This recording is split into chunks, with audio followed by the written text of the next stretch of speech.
to me at all. Feels like they are working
Alpha 2017. It is our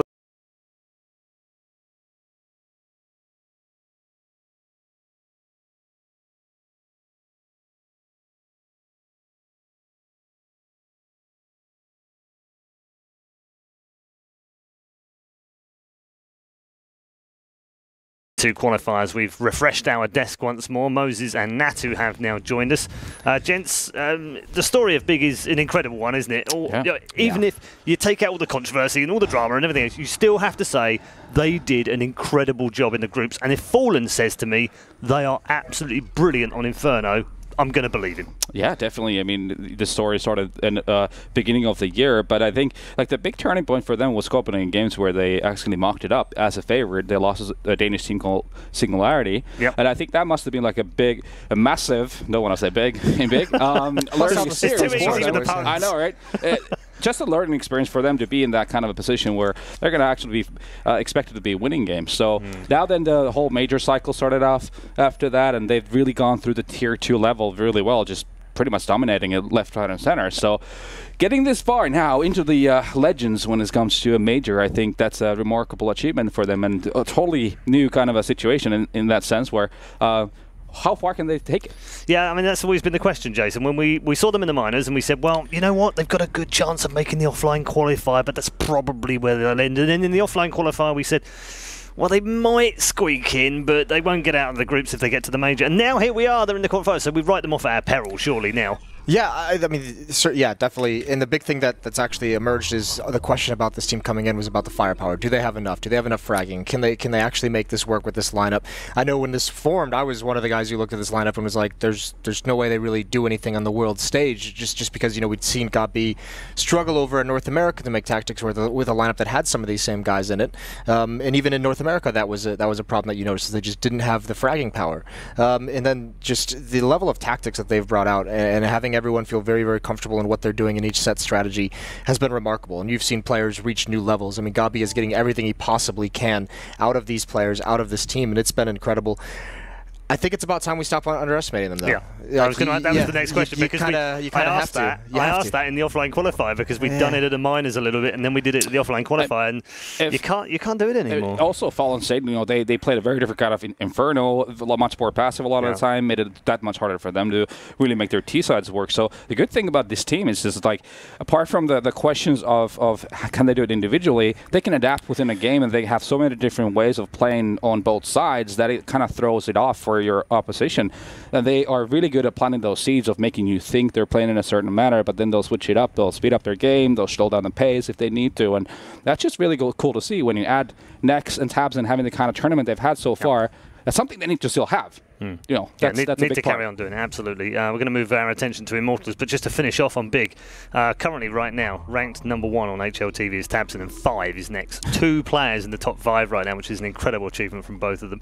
Immortals, on the other hand, they're the perennial strugglers to get to this tournament. We've watched them 3 times trying to qualify, and the first 2 we were kind of frustrated because you look at them and you think, on paper, they really should be a top 16 team in the world, and if you get to a major, you kind of are a top 16 team. And they failed both those times. Now they make it in, and they've gone on a run. They look brilliant through the group stages at times. Yeah, they're looking great, and that's one of the good things about this team is they do have that ability to ride some of the momentum that they build up through a tournament. They are a very emotional team. It's going to be like that within matches, but also you see them playing confidently. And it is certainly surprising the fact that they've made it this far into Legend status after struggling in the group stages so much, but it's been off good performances. Steel, Henny hasn't been bad. I mean, you know, Henny is that one player that we always point to that says he goes up and down, but this team needs him.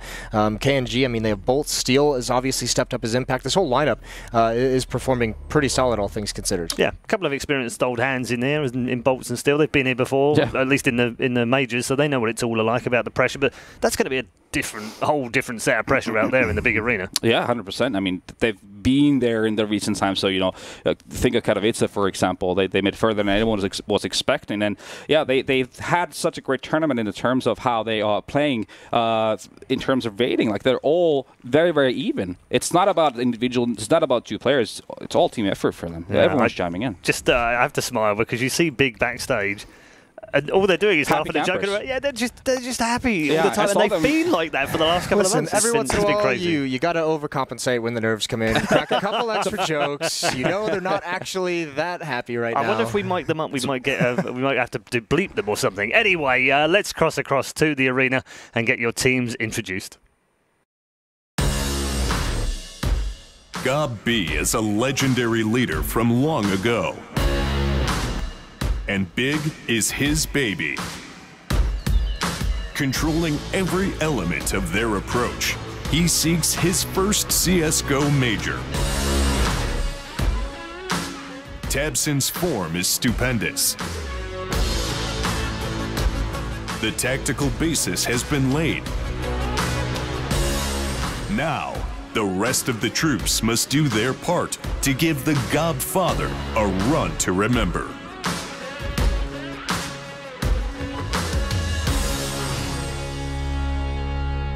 Welcome on stage, Big.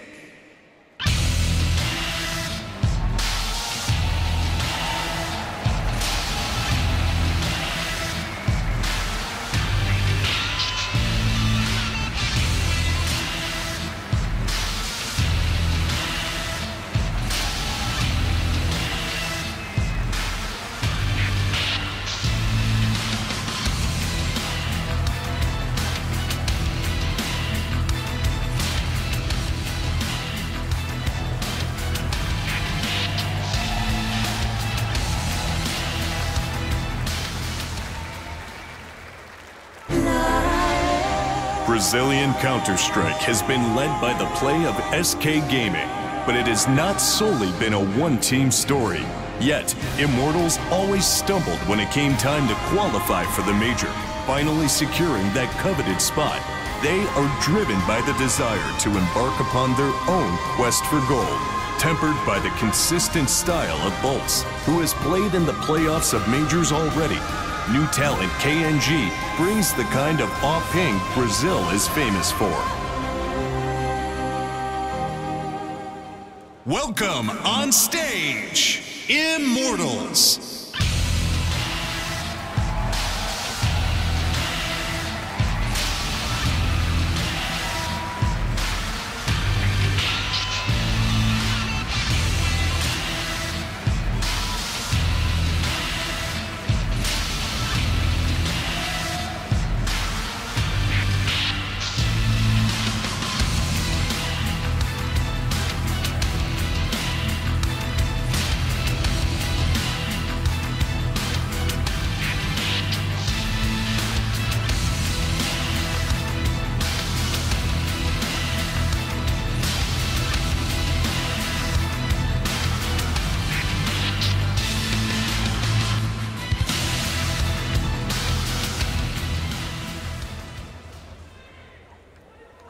There we go then.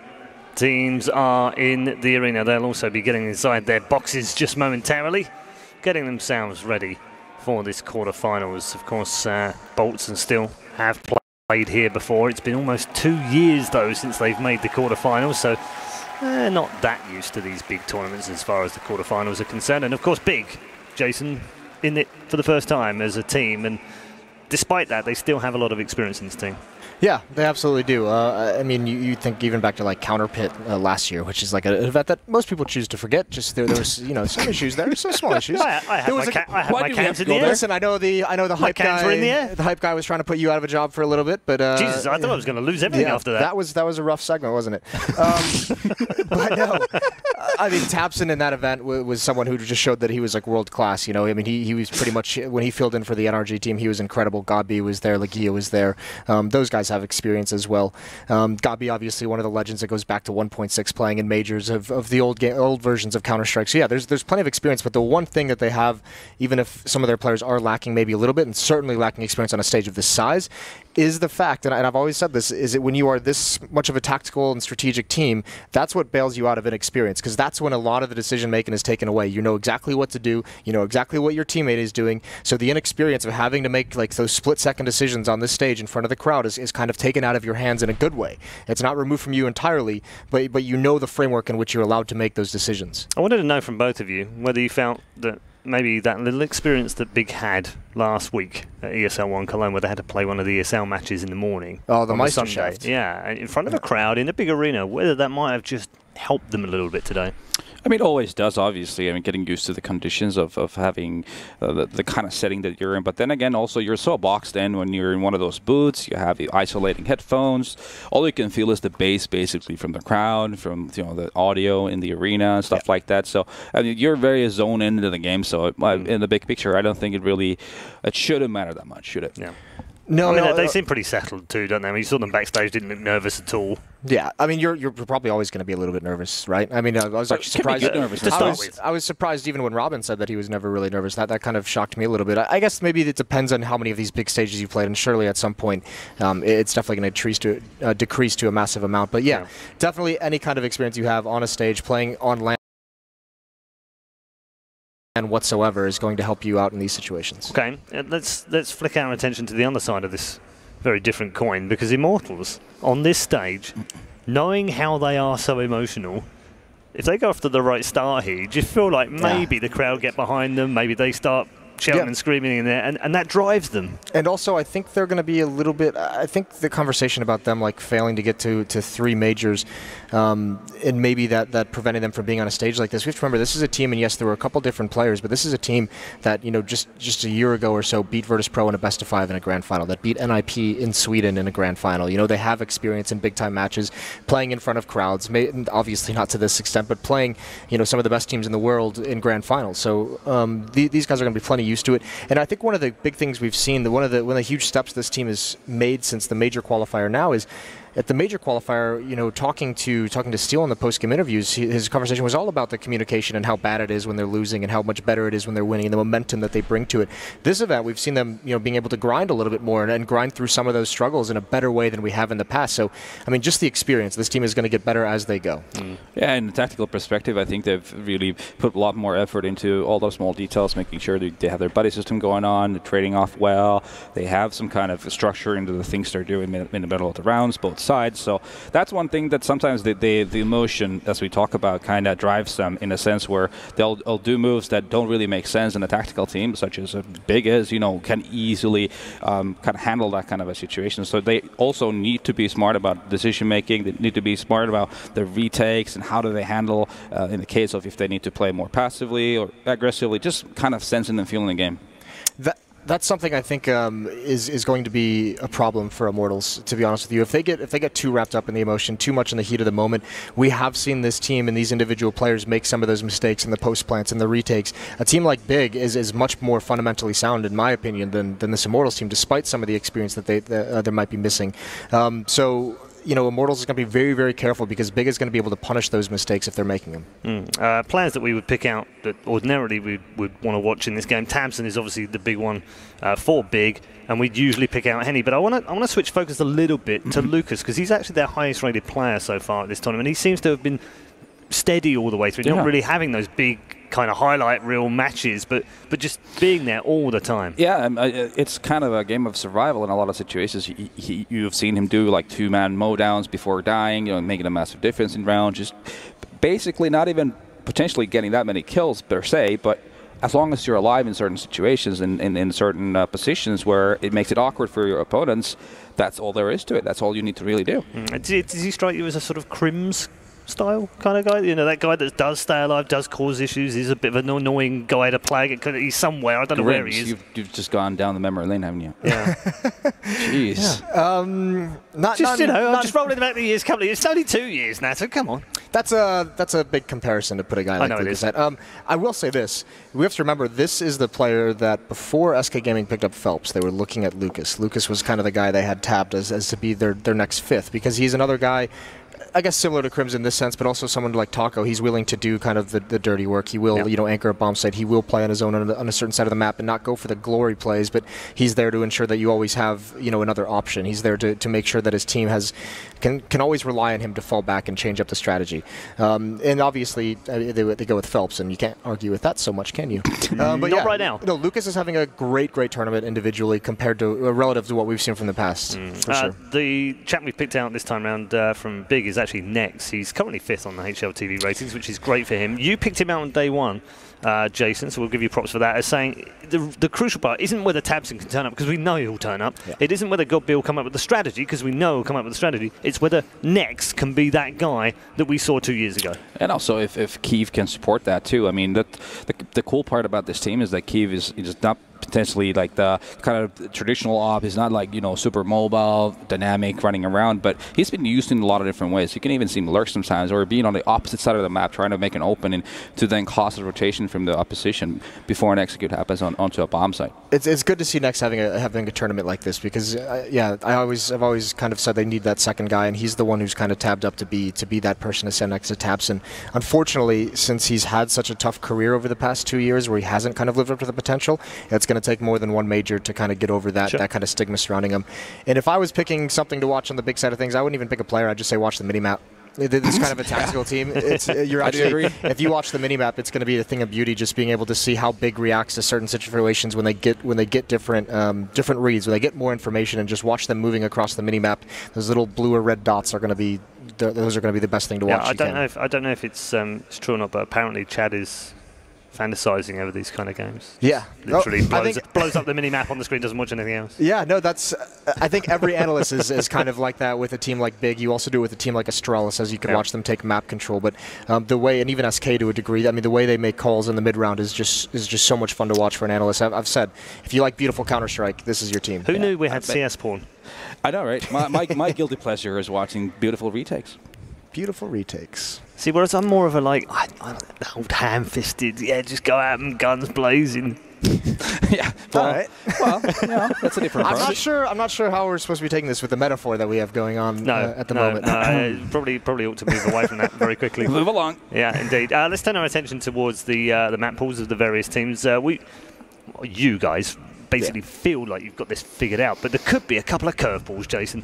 Yeah, there absolutely could be, and I think the big one is going to be if Immortals is going to take Inferno away from them, because it's also a map that Immortals has been pretty decent on and doesn't mind playing at all. So if you look at Big, they haven't been tested on any other map. It's 3 Infernos to get them through the group stage to this point, and it's insane, because coming into the major, Inferno was a map for Big that they had 0 wins on versus other teams that were at the major, so they've been great with it. And actually, Immortals is going to take Nuke out, which is also Big's usual ban is Nuke. I would have just straight up ban Inferno, because I mean, it's one thing to even go through the demos, it's one thing to just analyze what's going on, but it's always very different to play against. And you know, Fallen was saying how hard it is to play, and we've seen obviously, you know, that they're a very, very good team on the map. You at least float Nuke, right? Because now what you've done is you've just given away the veto, because that's their ban. So now Big just gets to go after one of your best maps or one of their worst maps. They basically just get a free ban out of it. So that's early victory in that veto is big. That's a very strange choice, isn't it? Yeah. So Immortals are going to pick Cobble. Map that's been pretty good to them in the past. It's something they've been able to hang their head on. They've gone through some rough patches with it, but this is a map that Henny especially does a very, very good job. His style of opping is going to be very, very keyed towards the statue over in the B bomb side, the platform as well, being mobile, being able to aggressively peek and get behind cover. That's going to be good stuff for Immortals on this map. All right, let's wait for the pick from Big. You'd assume it will be Inferno, but... You never know, do you? Yeah, it is. Yeah, it kind of has to be if you're Big, right? That definitely has to be the map you go for. You have to go for the comfort pick in this kind of a situation for them. I mean, it just makes sense. You have it going on in the map, and it's just a no-brainer. The key here could be the third map. We haven't seen a third map today yet. Both the previous 2 quarterfinals were 2-0s, but this is Cobble and Inferno. We don't necessarily know a huge amount about Big on Cobble. We know Immortals are good, and if we go 3 maps, we are going to not Mirage. I imagine it's going to be Train, to be honest. Yeah, well, that's true. Yeah. I think Trainer. Yeah, it could actually be Cash. Actually, it's Immortals picking it, so it should be Cash. They're a little bit better on Cash than they are on Train. I'm still confused with the Although, to be fair, Cash is another map, by the way, that Fallen has publicly stated that he has great respect for what Big does on that map, that they're a very dangerous team on it. And if he gave them advice, they might decide to go away from Cash. I don't believe he has, Jason, because he would have presumably told them not to pick Inferno, or to have banned Inferno, but don't let them have Inferno. Yeah, but Immortal strikes me as like the impetuous child of Brazilian Counter-Strike. No, screw you, we're going to let them have Inferno, we can beat them on it. We can't listen to Daddy all the time. Well, they are going to go with Train, so the safer option, potentially, but, as you rightly said, they're good on both of those last 2 maps. So How do you feel that's shaken out, Natu? Is it slight advantage one team or the other? I mean, this game is still hard to predict to begin with. I mean, it's going to be a brawl between two very different approaches to the game. But then again, you've seen from Immortals that they're capable of adapting. They're capable of doing things differently when it matters. But I mean, I would have personally gone for the ban of Inferno. First of all, like you just take it off. Big doesn't play Nuke either. You know, I don't think, even if they have played a little bit, they have no maps on record on the map. So why would you take that risk when you're Big? So I think that's kind of where they... I think they mind gamed a little bit there. Yeah, a little bit. A bit scared. Maybe like Big have got it in the back pocket if they need it. No, I don't think Immortals got mind gamed in any sense. I just think they just didn't really care to do it. They're saying we're comfortable enough on Inferno, even if you guys are good on it. Like we're gonna. I think getting to this stage for them, they're just saying, you know what, we've done it with our own confidence and what we like to play. We're going to continue it here in the quarterfinals, and it could be a little bit rough for them. But Inferno's still not. I don't think, like, I know they won Inferno 3 times to get here, and they look great on it. They beat some very impressive teams, yeah. but I still don't think if you're Immortals, you have to look at that and say this is like the scariest map in the world. I would have preferred for them to ban it, but they also get 3 chances to look at different demos, so yeah, there is that as well. Yeah, it does help, but it doesn't necessarily mean that you can apply that to the actual in-game situation, because it's just a different beast altogether. So it is. It just is. I'm more interested about this Cobblestone pick, because I said that this has been a great map for Immortals in the past, but that was, you know, towards the end of last year, and since then it hasn't exactly been the kindest thing in the world to them. They've had some good matches on it. They've also had some bad matches on it. And if I recall correctly, I mean, Tapson's going to be over at the B-bomb side. He's going to be challenging on platform, especially on the CT Pisteron. If they watch their demos, they should know that's coming. They got to be wary of that. And if I also remember correctly, Gambit is towards drop, if I remember that from the Meisterschaft's match correctly that I casted. And in that case, if you are Immortals, if I'm their coach, if I'm sitting in their game plan, I'm going at Gambit in the drop zone. Because that's going to target that? Yeah, that's one of the most difficult positions on any map to play. And yes, Gambit has done very well in the fragging department for this team, but I'd still say you'd go at it, you test it, you see if it's one of those games that he's having where you can maybe take advantage of that. And being a tactical team as well, there's going to be times where Gambit will just give up control of drop zone just because maybe he doesn't have an advantage in a fight, and he's not that kind of player who's going to challenge when he doesn't have the advantage. All right, how long do you do that for? 3, 4, 5, 6, 10 rounds? Well, it depends on if it works, right? Yeah. But there comes a point, doesn't it? If you're 0-6 and you've been challenging drop every round, then you probably go away from it. Right. Yeah. But I think the big thing would be if you can challenge it and gain control and have that leverage. What it would be good for is just breaking the economy of Big on their CT side early on. And then even after that, even if you're having sex, that maybe you go away a little bit. And then, but here's the thing, it's like every other map, and it's like exactly what Big does tactically is, you know, the early portions of the half, they establish some kind of working strategy and use it to leverage their other tactics to work. So once you can control drop zone, you can use it as a position where then, you know, not only can you take it over, but you can also go elsewhere and use someone to lurk from it. And they're always going to have to be mindful of the danger from that drop zone. So you can really use it to leverage a lot of different strategies and working. Okay, Coach Natu, with your coaching hat on, what do you say to Immortals before they go into this booth and start playing this game? I've heard about Natu's motivational speeches, actually. Have you?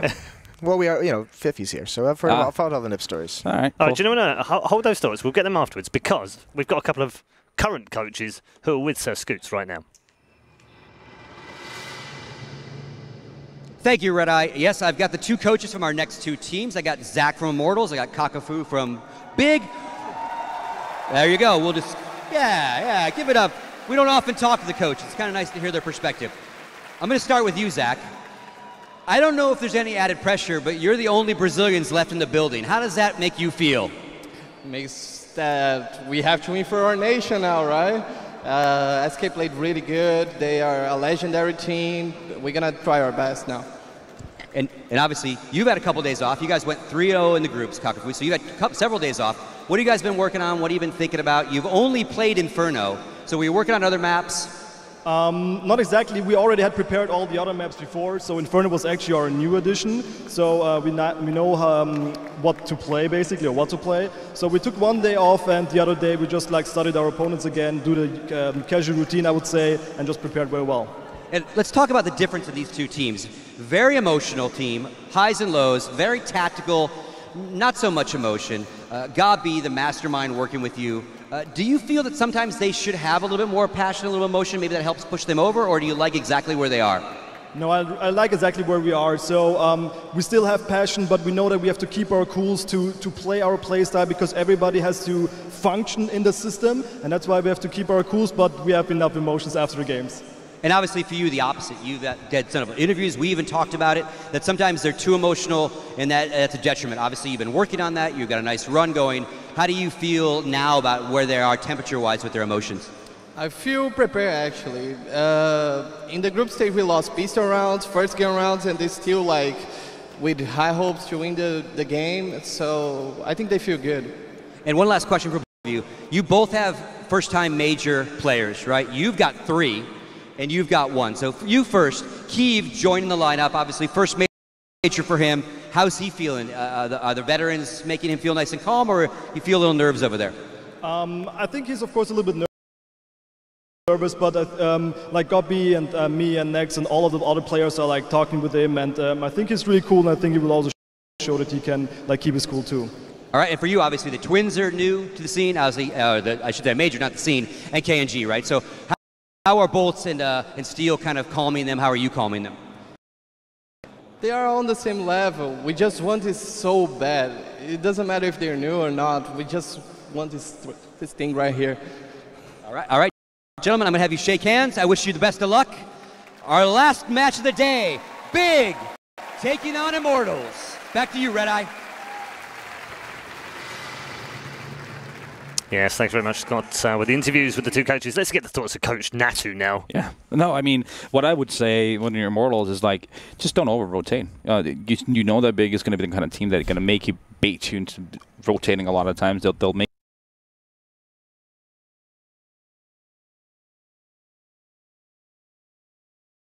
comfortable with the situation as much as possible. Yeah, it's going to be tough. We saw that earlier, Jason, from SK. They were a lot of over-rotations in there, wasn't there? Yeah, they seemed like they just were so uncomfortable. I mean, that...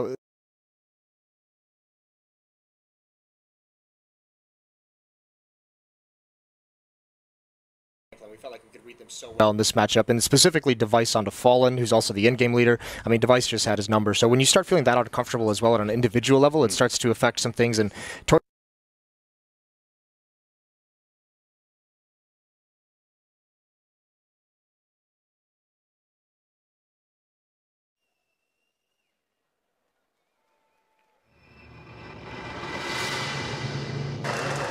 Thank you so much, Paul. Yes, we are ready to go. Of our 8 legendary teams, these 2 are the newest, and one of them is guaranteed to be in the semi-final. Absolutely. 2 different schools of Counter-Strike coming up as well, Matt. The flamboyant, flashy fragging of Immortals against a slow, methodical playstyle of Godby and his system with Big. I'm very excited for this one. I do feel like the map pool favours Big. I feel like this could be a 2-0 for them. I think Big is actually in a really good spot in this entire event. Their side of the bracket looks very strong as well. Obviously, Virtus.pro is the fan favorite and on that side of the bracket, but their tactical prowess can definitely catch people off, and we don't know so much about their depth because we've only really seen them on Inferno, which Immortals gave them, which is a bit of a question mark, you have to say. They said if you were in GoTV, they wouldn't know who to watch the minimap. As much as I agree with that, I think someone who's going to have pressure applied is Henny. He's going to be someone who can be aggressive and shut down Big early. Usually I tend to agree, I have to say, but this event, he hasn't looked 100% confident. We've seen KNG using the AWP a lot more than him. It seems like, sure, we've got KNG, who is the backup AWP and primarily in his history of his career was an AWP himself, but it feels like Henny isn't maybe 100% on point. Hopefully he can turn up today and put on one of those amazing shows. This is one of their best maps historically. Maybe not so much right now. I used to be so excited their T side of Cobble, but it has dropped off somewhat. It's not as legendary as it once was maybe about a year ago. So I do feel like Big, I do favour them. Inferno especially, like those guys mentioned, they've only played Inferno at this event, 3-0. Yeah, which is, I think, speaks about the Swiss system. Obviously this is a voted system that got away from what was a lapse group stage. As soon as there was some upsets, CLG and Liquid got in a few times. Liquid on merit, I will say. It kind of put a lopsided group system into play based on how the seedings work. And you usually had a group of death and then one that was easy. This was sort of the compromise that everyone said, okay, this guarantees everyone gets through. Truth is, it doesn't, because there's so many teams and it's hard to prepare. It creates an element that underdog teams have a huge chance to actually perform into if they've done any preparation at all, any map work at all, because they, as opposed to our top 8 or our teams we see at every event, don't have as much on record that people can study. Absolutely. Well, Matthew, there is one name we haven't really brought up as of yet, the German fragging machine that is tabseN. We've got to say, he is one of the most skilled players arguably at this event. He's up there with some of the big names here. Absolutely, and again, going back to the whole storyline of this team, we saw him in the minor, and I actually saw him a few times before the minor, but leading into the minor, we knew his stats were really high. We knew against Tier 2 teams he was fragging, he was completely capable. We weren't sure what he was going to do against Tier 1. And the first 2 games of the qualifier, I have to say, Nex actually outperformed Tabson. Not that he dropped off, not that he was that far away, but he didn't have that same superstar performance. He's got it back now, and I'm very impressed. I have to say, I'm glad he brought up Nex as well. He's a player I've been calling out for a while, and I've been saying he used to be so good. It was such an exciting time when he joined Mouse Sports. He just looked unstoppable, especially on the T side, and maps like Dust 2. No one could out-aim him. But then, ever since he left that team, we just haven't heard from him. It's always been very quiet, but this event seems to be a resurgence for him, which is great. Fragging above Tabson is a very rare thing to happen in this big side. If you look at Nex's history as well, all of his best performances were when Gobby was beside him or behind him to give him direction, and I think that's a big element of it. Look, Gobby said it straight up. This is a team he built. He wanted these players. There's a reason he has these players. They're tools to him, and he knows how to use them in certain situations. Lagia included. He's been a sidekick of Gobby's for, what, 3-4 years now, if not longer? Yeah, that's what we heard from the coach on the stage as well, saying that everyone has their role within the Gobby system. It's very regimented. They know what game plan they're bringing to every single server, every single opponent as well. They have a new strategy, and that's one thing you have to love about Big. The way they can execute. It's really classic Counter-Strike. It's set pieces, it's getting map control, it's working as a unit, not just relying on your big names, and managing to take map control, push the CTs back, and we'll see some really interesting executes coming out. On this map especially, if they go towards the A bomb site, they have these nuts wall of smokes approaches, and no one really does on the A side anymore. They'll do them, they'll blocks off towards stable, they have to build themselves a pathway towards the A site, and they can fake off that as well. They've also got a tunnel they can create towards connector. There's some really cool stuff, and I'm sure they're saving some tricks for these kind of games as well. Oh, absolutely. I mean, that is one thing Godby brings us. We saw smokes on this map, by the way, obviously in Cologne, in a map that Virtus.pro didn't actually win, that were quite creative. I wouldn't be surprised if Godby was either able to replicate those or have his own variation of similar smokes, you know, NIP A smokes or Virtus.pro B smokes, something along those lines as well. Yeah, I'm sure that tactic will be coming out for some more teams. Why wouldn't he? And it's a shame that Virtus.pro had to deploy it and couldn't win the game, but yeah, players like Godby were watching that and thinking, I can use that within my system. Go big or go home. I like that a lot. We've been trying to crowbar that into our broadcast recently. I haven't. There's so many puns with their team name. Like, it's a brilliant name in that way because it's a word you just use so much. Well, yeah, that's the thing. It's also like frustrating as a customer. It's a word we use generally, right? And it's like, okay, no pun intended. I think that's said about 5 times a day when they're involved and stuff. But still, it's a great story. Formed in January, Big have been working together, like grassroots organization, and managed to get themselves, the main objective, get to the major first. They went through the full system, open qualifiers, minors, major qualifier. They got to the main event. People thought that was great. They got the stickers. They're going to be able to fund themselves now going forward. But then, here we are. They've made it to a playoffs, and they've taken names down like FaZe in the process as well. Like, that's insane. 3-0 at this sort of event. For a team to come all the way from the minors as well, that's unprecedented. It's so impressive. We've seen qualifying teams before obviously take over legendary spots, but from the minor system, Big has really gone the distance. And they said they were building this team just to get into this major. They knew that they were a little bit early. You know, their inception was too near to the E-League major to really have a chance in that.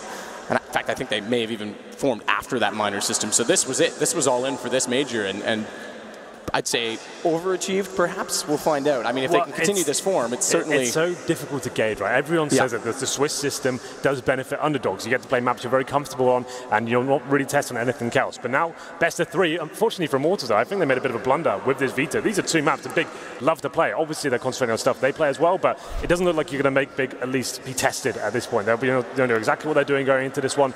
I do feel like Big are the favorites, I have to say. A wireless mouse problem. One of the rare wireless mouse users. Yes, I think the last time we had a wireless mouse issue was actually ECS Season 1 finals in London, and if I'm not mistaken, it was Automatic or Sick that was using it. I can't remember. Automatic does use one, but I'm not sure if you have the issue. I don't think I was at that one. But no, we were there. Oh yeah, the London one. The first one, yes. Way back, I know. Sorry, I went very Thorin on you with my memories. Yeah, that's fine. You have to be careful with me. My memory is not what it used to be. That's true. You're getting old quickly. But yeah, I mean, Cobblestone as well. Talk us through, I mean, certain aspects of the map. I mentioned Henny because I feel like the AWP has to be assertive to shut down Big and try and take down a player early on. Like you say, he may not be on form, but the CTs are going to have to be, specifically Immortals, very aggressive. Yeah, it's more the T side I'm interested with Immortals. Like I said, I always use this buzzword like flamboyant with Immortals. They seem to just go very fast, stick together, wolf pack formations, go for fast map control, especially towards long A, and trying to get those frags. If they get early kills, they're fully committing. They're not falling back, they're not faking, they're just getting in there and locking things down with simple smokes, and that's something they're very good at. As the coach mentioned, Zach, of course, he was saying the team, they've been working on the emotional side of it. If they find themselves in the rut, they go down 0-6, it's very rare to see them bounce back. If they have a great start, they win the pistol, you can expect them to run over their opponent. opponents, but it's still an inconsistent team. Done very well to make it to quarterfinals. Their first major, they've tried 4 times, but I wanted to get a bit deeper here. They've always been playing second fiddle to SK Gaming or Luminosity, and finally they're here and have a chance to go one step further than them. Yeah, I was going to say, go one step further than SK, who many people would have predicted to win this event, met Astralis in the quarter, which just happened. Yeah. And bye-bye SK. Astralis have a good chance to go back-to-back now, perhaps. But, I mean, again, Immortals are going to take that as a feather in their cap and say, listen, we can be the best in Brazil. We've got to do it. We heard them say on stage. We heard Zach say it. You know, we've got to do this for our country now. We've got to get some pride in there still. It's always nice to see that they do play with their hearts. And representing Brazil has always been a big deal for them, right? It's a massive Counter-Strike nation historically. Always had lots of pedigrees and huge names coming out of that region. And it's an honor, I think, for these guys to be here representing at the major and doing it for Brazil. Beautiful 360 stage. It is nice, isn't it? It's great to be out here finally. Been watching all day, waiting for our opportunity to get out here. It's going to be a lot of fun, I think, but hopefully we can blow the roof off the tower and venue as well. What do you think about this place? It seems pretty nice, right? You see the LED on the outside of the building? Beautiful. Yeah, it's actually amazing. really, really cool. I think that's a I think probably about now it's going to look its best as the sun's going down. Yeah, so this would be a cool spectacle from that perspective for sure.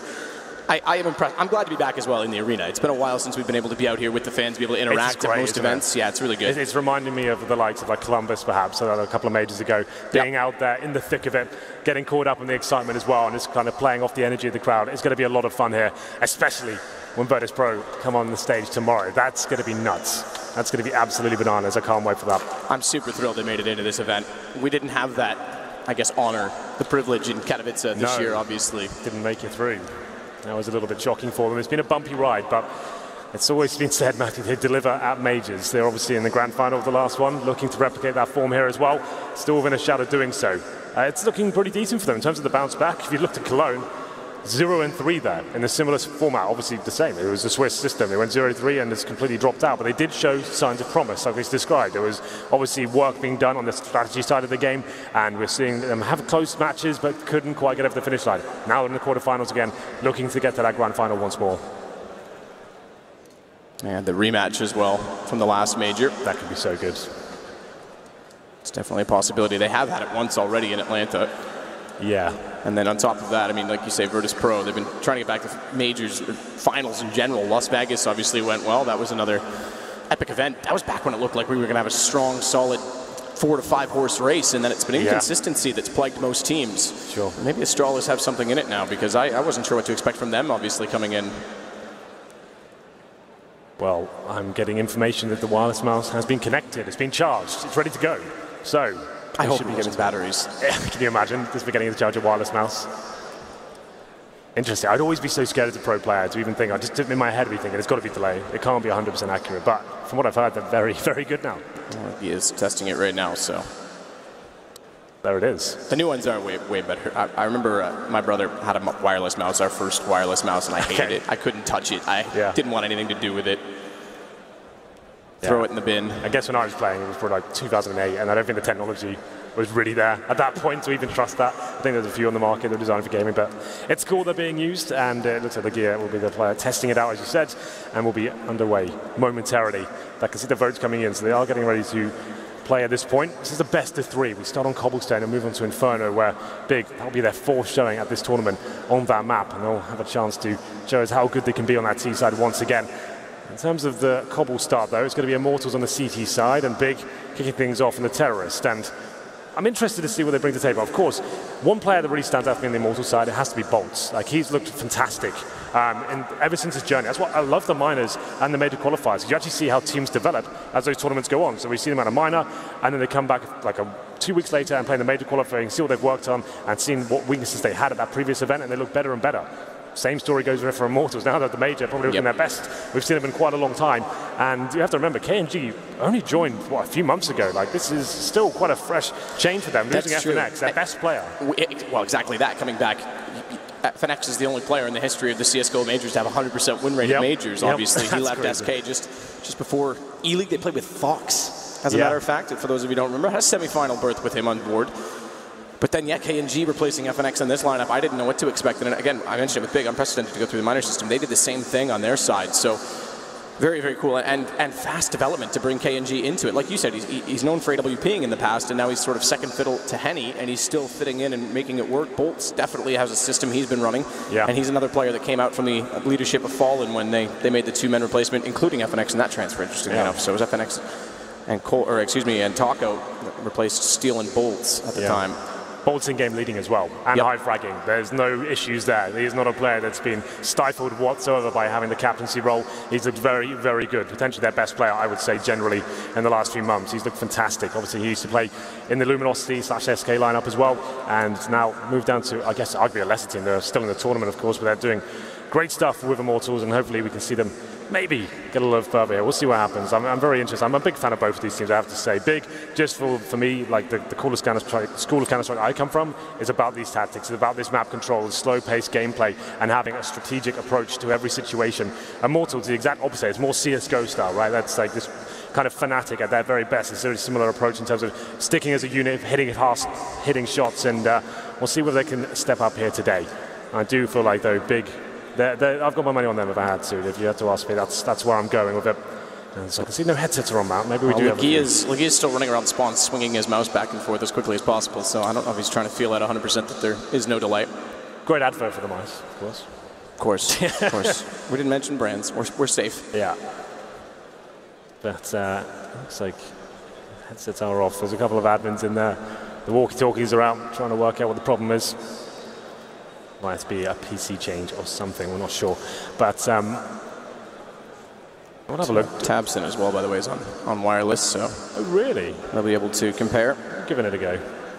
Well, Tabson, like we said, in terms of skill, he's up there as some of the very best. Like, you probably wouldn't want to mention his name in the same breath as like Fallen, Nico, Device, but in terms of raw skill, I'm telling you, he's going to get there eventually. Like, he's coming, and he's come from tier 2, like hasn't played at this level for a while, and now looking better than ever, like the highest fragger on the big team. I feel like he's going to be something very special as he develops as a player himself, and as he gets more experience at these bigger events with this lineup. Like, he just seems to be top fragger. I used to say to him, oh, if it's one of those games if Tabson turns up, they've got a real chance of winning this. He turns up every game, man. He doesn't ever drop off. Every single game he's there. And just when they need him as well, like when they're up against the ropes trying to close the game out, if you remember the major qualifier, he just runs on up a B platform on this map, sprays 4 people down, and just gets the job done, like just when they need him. It's Olaf-esque. Yeah. Their straps on this map used to be like, let's call it timeout. Okay, what can we do better? Olaf, just go kill people. And he'd walk out B platform and get 2 or 3 kills on entry, and that was how they'd win a much needed round. Those interviews when they actually said, no, we didn't really come up with a strategy. We just said, Olaf, can you just go kill everyone? He's like, yeah, no problem. This time we thought Pronax was a genius. Yeah, it's just like Olaf. Just Olaf doing his thing. Well, the vote, I think, is about to hit 10. I think we're about to get underway, Henry. Hopefully. I'm getting excited. I've got some butterflies in my stomach as well. Imagine what the guys are bigger feeling. First major, the lineup, same for Immortals as well. Both the challenger teams here in the quarterfinals. We're going to have a challenger in the semis. That's guaranteed. That's quite an exciting prospect, I think. Very exciting. I mean, again, looking at their side of the bracket, North and Virtus.pro are who they would match up against. Virtus.pro can be, I think, possibly hit another level in an arena like this in front of their home crowd. This could be when the plow does start rolling, so it's a very scary thought. I know that North, they're going to want blood against Config. Oh yeah, for sure. That's going to be great. Fantastic game coming up there. But I can confirm, Matthew, the game is about to begin. 30 seconds until we're underway. As I said, Immortal starting the CT side. Crowd, you still with us? That's good. That's good to know. This is going to be one hell of a game, I promise you that. Thank you for waiting. As we get into it, Immortal CT side, big on the terrorist. We'll have a look at the buys and we'll build the hype once the round goes live. It's an amazing looking arena. This is going to be really cool. I love the booths, love the fact we can see the players in their map. And we're out here in the thick of it as well. So keep in mind, Immortals picked Cobblestone. They're going to start CT side, big are going to be T. That's how we'll get underway. And we are. Right then, ladies and gentlemen, Immortals versus Big. Make some noise for the first map, Cobblestone. We'll get into it, the buys come through. Big with 3 sets of armor, and of course there's going to be a tactical element to this. 2 smokes, 2 HE grenades, and the flashbangs as well. They're going to be in the hands of Legia and Gambit. One kit available for Immortals, and they've got the smoke as well on the back of Steel. I assume it'll be played towards the B side eventually. They go towards the middle of the start, trying to get that long air control, and the nades have been used. Look at KNGs, he takes him to the face. Lucky to be alive, he goes down to 22 HP. Smart spot this nade on pistols. We know CTs like to get aggressive for information at A long. And after putting the nades there, even though they don't confirm that the damage has been done, they know that likely they have pushed anyone that was there back, so they'll take it over. And already we're looking at execution potential from Big. Bolt's aggressive at B. Tapson's one is to exchange, one is duel. That gives him the option to work. He's got room to work with on the B side of the map. And if he pushes out drop, he can cut off rotations. They do still have two in the A side, one outside of the window in connector. Steel's the one that we'll watch for Tapson, but they go. Smoke's not down yet. Two of them still to come out and play. Lucas caught in the open. Needs KNG to get more aggressive, and he will. Good shot. Lucas still alive, is able to take down two. And the entrance won't do just yet. Smoke was deployed in front of the stables. Tapson has to win yet another, finds Henny. So still a chance in the round because he can deploy damage from everywhere, walking back in until Steel gets the kill instead.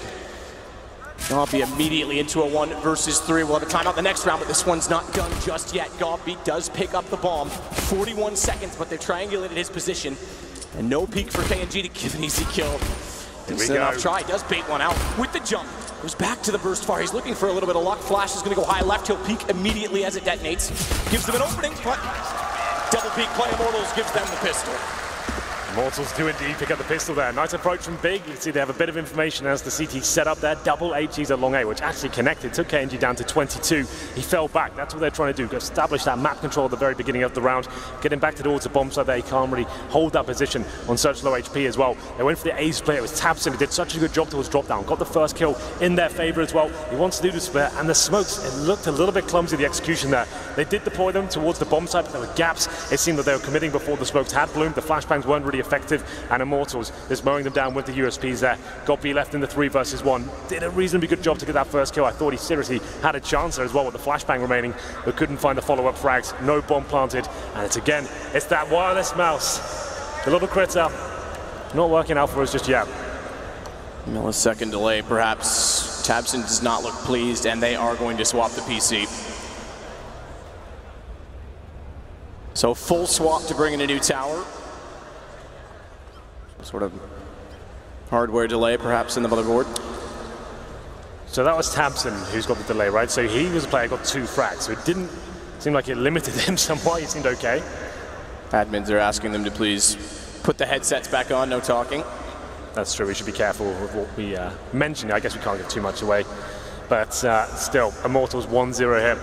We have got another 10 minutes. It's good to get them out of the way early, I say, Matt. Fix all the problems now, then we'll have an epic best-of-3 coming up. One round in, Immortals shouldn't be able to talk at this point if you're not familiar with the Valve rule set. Technical problems, everyone has to be quiet. This some lounge in there as well. Yeah. Shout out to JDM. But should I describe the buy match? Should I leave it for now? We'll leave it for a minute, just to be absolutely sure. Yeah. I do love the booths, by the way. They look fantastic. For a 360 stage, full vision everywhere. Everywhere.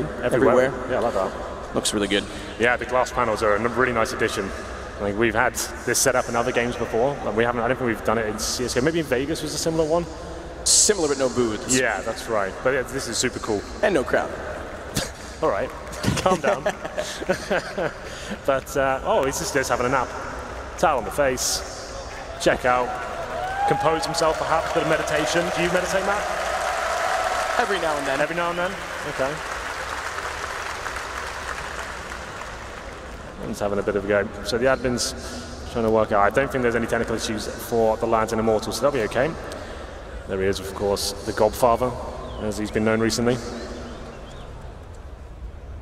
So much goes on behind those eyes. It's a mind that does not stop when it comes to Counter-Strike. It's true. So Legia's off the server as well. So maybe they've both got the same issue. Maybe that's the problem right now. And they're out of the booth, so we've got to be very careful, Matt, with what we say at this point. Just, I know you're a professional, just in case, you know. Definitely not a professional. I fake it. Fake it till you make it. Well, you're doing all right so far. Thanks, Henry. Wow. So tower swap will mean that they'll likely just pull the SSD from one computer to the other, put it in, and then hopefully the hardware issue is gone.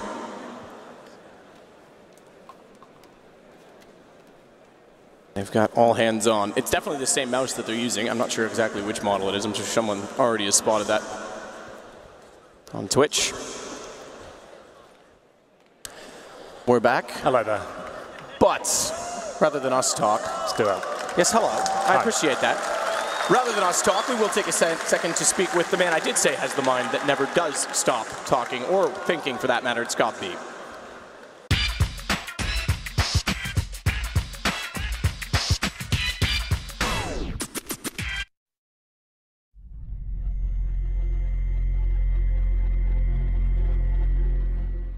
All right, Sir Scoots here. I am lucky enough to be joined by the one and only Gabi, the in-game leader of BIG. Congratulations on attending your third major, and now you finally crossed over the threshold. You are a legend. Yes, we are, and we are really happy and nice that I can be here and talking to you. Yeah, it is very nice, you know.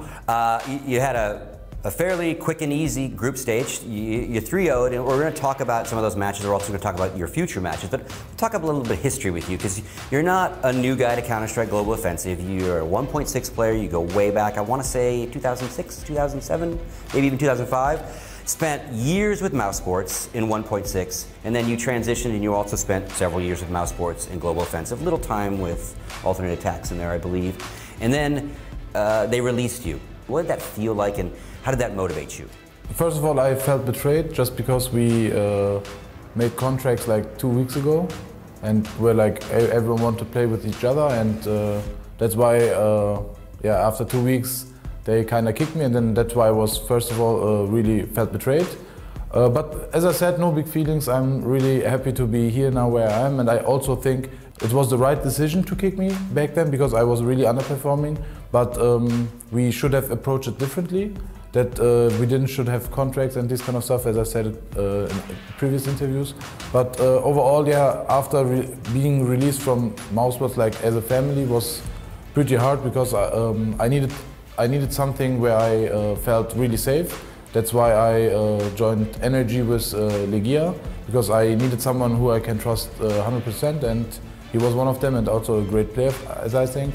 Yeah, and let's talk about Energy, because obviously you moved to Las Vegas, Nevada. They had a team house there. You got to experience what it was like to live and breathe North American Counter-Strike, which is quite an experience in comparison to day in, day out European CS.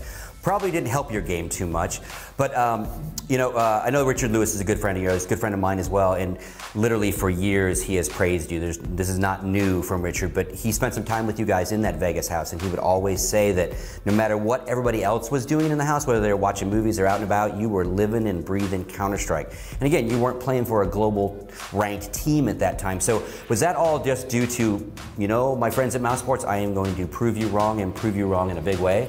I was really motivated even in Mousesports in the end of the year. Like, we had big plans for me coming up in the next year, like how do I get better in the game? And I took the same motivation with me to NA. And yeah, as you say, it's a little bit different there, because the practice times are less. They practicing not that as much as European. Also, they didn't have so much teams as EU does. So we needed to do something else to get better. And yeah, I played a lot of deathmatch. As Richard also tweeted, that I watched a lot of demos and just tried to get better in the game. And so I needed a team where I can evolve, and I think I started to evolve in Energy. Energy lasts about a year or so, and then let's talk about BIG, Berlin International Gaming, brand new organization on the scene. I think January or this year opened up. So kind of walk me through how that all happened, and obviously now you've qualified your legends. To be honest, I was really happy in that time with Energy, because I love the team so much. I still do. So I gave it all the time another chance. I even had an offer from Cloud9 in one point in last year, and I refused it because I believed in the team.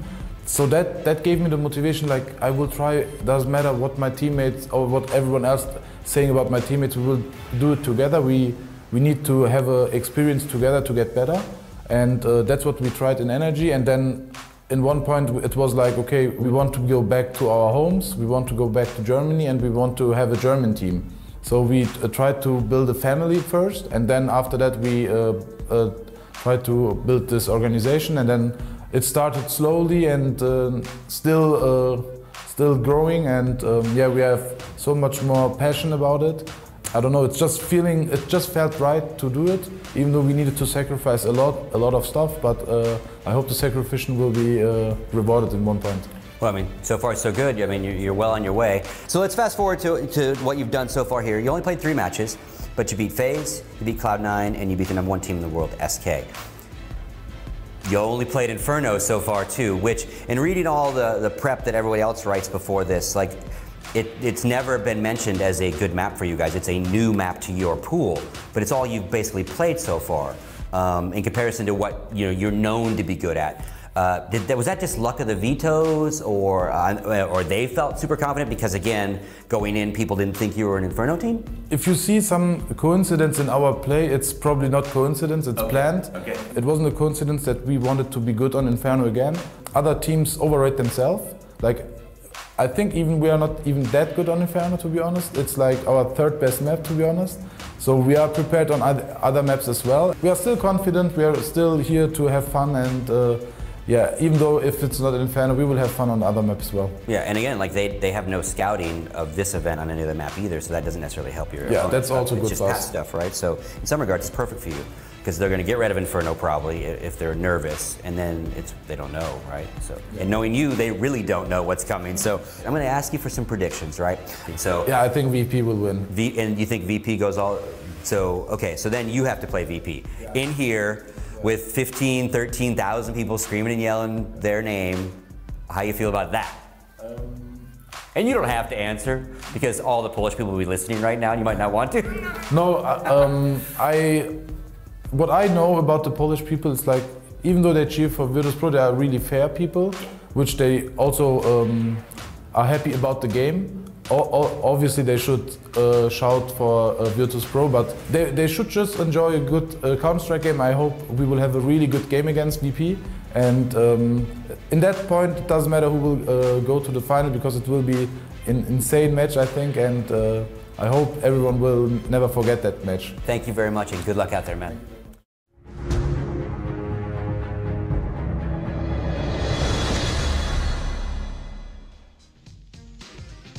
Well, confidence is certainly one thing when they play against VP. Interesting thought from Gabi. Is he predicting both of these quarterfinals? I guess so. He's going for the big names here. He wants to take down the hometown favourites, apparently. And like he said, that means he has to be Immortals first. He thinks it's already a done deal. Maybe he knows someone we don't. Well, they lost the opening pistol, but we will find out the rest of the match Here now. We are back. The mice are working. Everyone's on the server. We're going to round number 2. Then will indeed be a force fight for big here. Tech-9s, P250s. They've got some armor to work with as well. Lagear opting for more utility than protection. 3 smokes available, flashbangs as well. We'll get straight into it. It's going to be towards A for now. All 5 players at the top and middle. KNG and Lucas playing very passively on the A-bomb side. After taking a nade to the face, KNG maybe just falling back and playing with his teammates more instead of being by himself and vulnerable. Yeah, he's not going to do that twice. tabseN will clear corners systematically with Gabi and Kiev. tabseN not playing the lurk this time.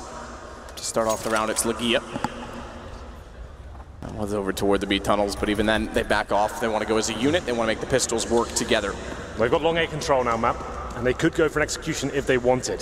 They have the smokes there. 3 of those available. We can smoke towards the connector by the APC in front of the bomb side as well if required, just to give you a safe route, but they want to explore. Now they've left the bomb over towards long A. It's going to be Kiev and Gabi waiting that position. They could go for the A split here. Next and tabseN presumably aiming towards drop down, trying to open things up. tabseN, he might only have a P250, but he is absolutely wild with his weapon. He gets so many frags with the P250, so don't let that, I think, is going to limit him. As we get into the 40-second mark, tabseN now joined by Lagear and Nex. Going to try and possibly flashbang into this one and then go through the connector and try and meet up with Gabi and Kiev at the A-bomb side. Single smoke out at the door A side of connector. They'll go down immediately to the right. Anyone behind the smoke? It's in the line of fire, but they give it up. Drop actually is open quite easily. They're well inside of the site. Watch below the ledge, because that's where tabseN gets found from KNG. Seal, I should say, was the one down there who did the early damage. Good shot, Kiev. He reload comes in, no time. KNG's down as well. So they take the site, but they have to pick up the bomb in time, but Lagear holds off bolts. Simple and straightforward. Forget all execution. Bomb goes down with 4 seconds left, and there's only 1 gun left in it. It's Lucas. Oh, a little bit quick to judge. Perhaps he thought he heard something behind him. It was above him where they were trying to boost. But 3 versus 1, everyone has picked up an SMG, 3 UMPs, and Keith has armor to go along with his. Even though he's the one stuck up toward the site. Shots out, and Lucas gets baited back in. Keith finds the kill, and we go 1-1. Yeah, that's unbelievably sharp from Big. Looking very good there, I have to say. Getting that slow map control, as we described in the pre-game. Pushing the CTs back, taking that vision away. And then for some reason, the big blunder there is Immortals have left drop-down completely open and Connector. No presence there whatsoever. They had no idea that split's coming in. Sure, KNG gets the first kill and taps, and you think that's it. But Keith, he's got too close to the bomb site. Finds the kills at a P250, and Legia, he's stepping up as well. 2 P250 frags. That second one especially, beautiful work. And it will be tied up 1-1. Of course, the force buy in response presumably comes in. We have another pause here, Matt. Hopefully it's tactical. We'll find out momentarily. But they tie it up. Immortal's almost certainly going to buy into this one with Deagle's P250s himself. Maybe a scout if Henny's feeling a little bit saucy, you never know. Well, this time I will say, if it is technical, it looks to be on the Immortals side. No one is behind the computers that were unplugged and replaced on the Big side. Looking at the booths from my perspective. I think it's Lucas as well that may have the issue. I can never tell. I said I was going to study that the other day. I still haven't. The nose ring, dude. That's what it's about. I can definitely not see that from 50 meters away. I'm sorry. Bring the binoculars next time. We can work it out. It's a good point. If you want to be committed to this job, Matthew, you've got to at least make that sort of commitment. Sorry, Henry. It's okay. Yeah, this feels like it's a technical one. So, nothing being purchased as of yet. USPs across the board for Immortals. In terms of Big, after winning that very successful second round force buy, that's quite common if you don't get the bomb down in the pistol, which he did not. They bring that out, and you have to Deagle from Kiev. He's a player that's been getting better and better, it seems, as well. Like, we've been watching him develop, not only as an AWP, he seems proficient with the pistols and the rifles as well. He's catching my attention. I wasn't that excited when I saw he first joined his team. Obviously, he used to play for Attacks, and now he's looking like a really strong AWP generally. Like, he went toe-to-toe with Fallen the other day, Matt, and they won the game.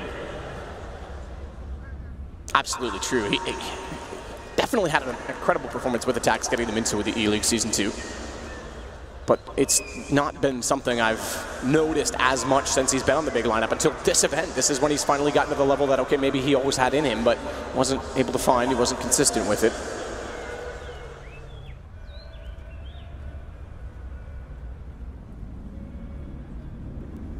We wait to get underway again.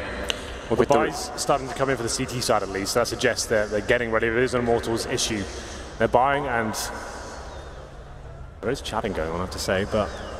Oh, it's chatting to the admin from what I can see. That's right, yeah, I couldn't see it. There we go. So they're working things out. And the headsets are back on, so we should be ready to roll. Buys coming in for the Immortals side, having just lost the second round after winning Pistol. There won't be as much to go with, but they are going to force into it naturally, try and break the terrorists again right away. We can start talking about it. Yeah, absolutely. And there it is. The scout just come out for Henny. Here we go. The buys do start to come in. CZs, Deagles, and a UMP. So I found out why we had a delay. Oh, I was hoping you were going to say. I felt bad for him. I felt bad. I'm going to go there as well. Listen, it happens to the best of us. Does it? Not really. Lucas had a sound issue. The issue was because he doesn't know the difference between right and left in his earbuds and had to switch them. Yeah, so apologies on Lucas's behalf, but someone sorted it out. They told him, put your hands up, and the one that makes the L, that's left. Okay, well, there you go. The default by Duds come in. Here it is. Scout for Henny. I think he's been dropped the scout by Lucas. He's got armor as well. He's the team sniper. KNG can certainly help with that responsibility as well. There's to be Big. We know they're a tactical team. They won't want to give anything away. Very disciplined, generally. You can see Tabs in, boosting up, taking every single angle here, trying to see whether he can find out that first pick. That's usually the first objective here. Make it a 5-on-4. Work out the stack, what kind of weaponry they've got. Use every grenadier possible. This is a quarterfinal of a major. You don't want to get taken down by CZ just because you did Molotov a specific position. Now, slowly but surely they'll make their way in. Flashbangs coming through as well. HG's towards the left-hand side. Once they establish drop-down control, they can go towards the platform and see whether they can get that further control of the map. Wait for it. We know that they'll play a slower style. Yeah. Smokes are at the ready. Steel's already tagged, backed off of the E-box position. That's clever from Tabson, jumping like that, suggesting he's already gone down. He's trying to bait out one of the players on the CT side. Well, we know you can do that toward the corner at long. It's a very similar sound. So Lagia is going to get challenged. Oh, just barely gets the gun back as Steel emerges from the smoke. Yeah. Tabson already to the top, good shot. Lucas is the one he finds. So even though they start over toward B early on, it's back to A. Good call from Gambit, and Tabson starts to roll. Yeah. It's number 2 in the round. It's very good, isn't it? Like we said, get that 5-on-4, show that presence towards B, didn't even commit towards drop down, just making the noise, trying to pull the rotations over Lagia, waits for a person to push through the smoke, finds that kill, but Bolts is fighting back somewhat, takes down Nex, can't find the rifle or the SMG just yet. Maybe trying to hunt for further frags. I don't think he can do anything about this. Tabson gets the next kill, and there it is. Almost a clean sweep. Nex did drop, but Big now take the lead. They managed to negate the force by their other Immortals. Now hopefully, Matt, the headphones are ordered correctly, we've got the wireless mice plugged in, set up, and now we can really sink our teeth into this, what should be epic quarterfinal, I think, especially the likes of Tabson and Bolt start turning up. Yes, all the issues fixed. So they have to sit back on the CT side this time, obviously, not winning on the force. They'll have to relax for one more to get guns out. It'll be a 3rd round loss bonus. So I imagine Big will play accordingly, knowing they'll be up against pistols. We'll have a, if they go by anything we've seen, a relatively slow start to the round, ascertain information, and then work as a unit toward a site. They've already got good damage on Lucas. In fact, he's left with just 8. You can afford to be a lot looser on these sort of rounds. You know you've already had a force fight in the previous. It has to be a full leak over the CT. So you can just group up as a 5-man unit and overwhelm them with firepower. So that's what Keith's trying to do right now in the back 10. It's fine if he goes down. What's he up to? Oh my he's goodness! Got it. The big man's got moves. He showed some wiggle at the end of the last round with some strafe mechanics. Gets inside of danger, and it makes it count as well. Remember, not only is he on the SMG, the kill comes with a knife. So he gets a massive reward, and he is the AWP player, so that will have benefits down the line. Yeah, $1,500 for one of those knife kills. It's certainly worth it. It's not just showboating. It's financially viable for him to try and go for that. And does the damage initially. Look, well, I think it was just 1 slash for the knife as well to finish him off. Great stuff. Very exciting. 5-on-2 is going to be Henny and Bolts trying to hold on to the USP. I guess looking for exit frags and more of the goal at this stage, as they will hold up towards the B site. Henny and towards that drop-down area. Tabson might find some trouble here, but he's looking like he's got some crisp aim going on as he managed to find Bolts there as well. Henny waits in the connector. He might just survive this, considering they've all ran past him. And he'll have to search for a frag here if he can. Even if he gets it, it's very unlikely he saves the weapon. But Immortals will have money going to the next round. Ooh. Headshot from afar onto Tabson. Puts him on 13. And he gets a gun down, but all 5 stay up, and they will collect as Nex gets another SMG kill on the MAC-10. Yeah, every kill, especially at that stage of the game, is so huge in CSGO. $600, and there's the replay of the knife. Keith, what was he down to? 30 HP at that point as well? It was 30 HP, but I was trying to point out as well as money, he does go on to the AWP. He had 9350 at the start of this round after that knife. That's great. AWP and AK comes up for Nex, and 3 UMPs as well to join them. So I guess you can call this a little bit of a bonus round, so they've got SMGs, and they're going to be upgrading to that Kiev AWP you just referenced as well. No kits for Immortals. Now that's actually a huge deal here, especially against an execution-based team like Big. If they get that bomb down with a wall of smokes, you're going to be really struggle to retake the bomb site. They've obviously got no AWP themselves as well. They are struggling after those force fires in the early sectors of this game. 5-and-4s, and now only 2 smokes as well. A few flashbangs to work with, no incendiaries. They're getting bled out very early on in this round. Smoke dropped next at long. Tabson inside of the drop. Clever tactics to disguise it this time. He just goes in cleanly. Take over E-Box as well. Smokes down to the site. Wall of smokes at that. Bolts and Steel are on the inside of them, which means they can't see from Rock that Tabson has made it through. Henny's in a good spot though with the M4. Tries to turn back and find Nex as well. Steel gets Gambit as he emerges. Small gap as well. And it's Lucas to rotate in and find the last remaining player, Tabson, who is sitting in the open the whole time. Well, they managed to hold off the execution there from Big. We did say a lot of those are going to be coming in at that point. The AWP didn't really do too much. They go for the execution, but Immortals look quite comfortable, I have to say. The lack of utility, just have to hold their breath and try and take the challenges. A few kills with the smokes as well, that's certainly welcomed. As we get into round number 6, Immortals now managed to get the kits out and all for themselves, incendiaries. Now they can start to build their own bank balance. That was huge. If they managed to win that round Big, they set themselves up for a very successful half row cobblestone, but Immortals keep their heads above water for now. Henny, of course, likes to be aggressive on the upper platform. We'll see if that comes out at all. He's going to be Molotov'd off, has to head towards the steps.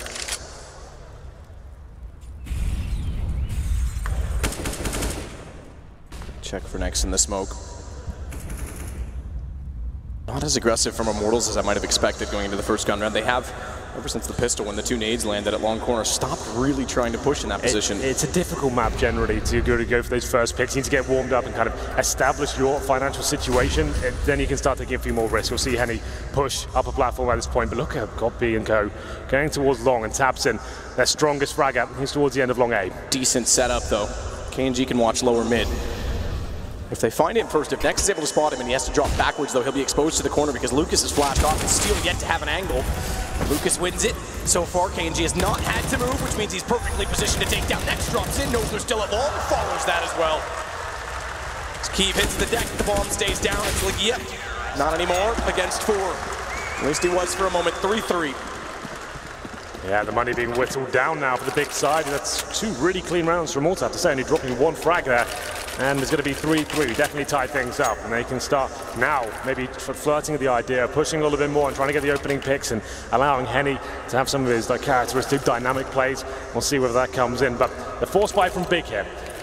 We have seen a few executions so far, shut down in the previous, but that nice boost. It's a boost we don't see that much these days, but thrown in about once a half, it can be very beneficial. The big one anticipating that. Tapton not really showing us an amazing aim just yet. He had an opportunity to finally kill an ABC, but didn't work out for him. This could be a faster play towards B. Legia, he's looking keen to get in there. Drops the smoke, flashbang as well. Doesn't push any further. Won't push any further, and thankfully so. That nade would have done even more damage if he was a step closer. So utility starts to be well deployed from Immortals. They're getting the advantage, it seems, early in the rounds now. Yeah. Or at least controlling what was originally a lot of aggression from Big. The 2 Tech 9s, they can afford to be quick, but as always, Tapson's the one that leads his way down into the drop room. Nade bounced. Steel's backed off. Very minor damage, and he's able to control the situation with a good kill. Brings Lucas back in through the window. Godby goes down. We have pulled the rotations over towards B, and it's going to be the A side that Big will be finishing up at. 1 minute remaining as well. Keep trying to get this kill at the bed position. Doesn't happen for him. Goes down to 30 points of health. The bomb crosses towards the side. Legia with the backstab as well. That's the huge play here. If he can find a kill in connector and keep them pulled apart, maybe Big have a chance to win this one. Lucas may spot him, however. As bombs down, Steel sees the shoulder of Keeve. He's taken out immediately. Oh, he didn't see him at all. Legia, he knows that they've already rotated over off that kill. He's got the back kick through the door. Thankfully, he just barely gets Henny, but that brings the attention of Lucas back, and low HP, just takes a single bullet. Clean defuse, 4-3 for Immortals. They take back the lead after winning and then losing after the pistol. Yeah, great round by Steel. 3 frags in total. Lucas chimes in with 2, so the 2-man unit manages to shut down Big once again. That was the force buy, but they're getting deep into the loss bonus now with the bomb down as well. Could still buy into this round. Looks like a more conservative approach from what I can see so far. Tech 9s, yes, indeed, and a UMP for Legia. Just trying to keep their money about the 2K mark. They'll have $2,900 going into the next one if they do indeed lose this. They get even more, they get the bomb plant, which is very lucky for a team like Big. But Immortals now have the lead map. It's 4-3, and the double AWP set up for Immortals coming out. We know this is powerful. Henny and KNG, both very, very good AWPers, and we'll see if they can step up here. One of them positioned towards top of middle, and got B. He's not messing around, is he? Just getting straight down long A. Knowing this could be a possibility, he's going to be committing all in. Good shot, Tech 9. Oh, the damage was all there. KNG goes to 12, but he recovers. Recovers as Lucas finds a kill. Oh, HP, what about KNG gets found? Good control. Up close and a clean sweep. Immortals keep everyone alive and get their 5th round. Upgrade a few weapons. Pistols mostly. Yeah. Double AWP in play. Looking quite promising here for Immortals with 4 rounds in a row. After losing to the second round force by Big, they've found their footing here on Cobblestone. Money starting to swell, and Henny with decent spawns as well. As you said, once they get comfortable, they can start taking more chances at that point. They can go towards bottom and middle. They can try and shut down those first picks. With Keeve with the AWP as well. Finally, we have some decent cash for Big. 4 AK-47s, full array of utility as well. The smokes and the Molotovs. Both teams fully equipped. We'll see who comes out on top here as Keeve wants to challenge with that B side. Drops the smoke, and we're pushing through this as well. It's missed thrown, so he needs to be very careful here. Yeah, that's a very small detail that means a lot. Yeah, now he can't get to the box and actually have a safe position. Can of Flames deployed both sides. Bolts, good nade, that's healthy. Very healthy. Keeve and Legia get nailed by it. Yeah. I'll send them packing for now. Legia down to 35 HP, but once again focusing on the drop-down run. Tamsin leading the way as ever, trying to find the first pick. They have been damaged up though.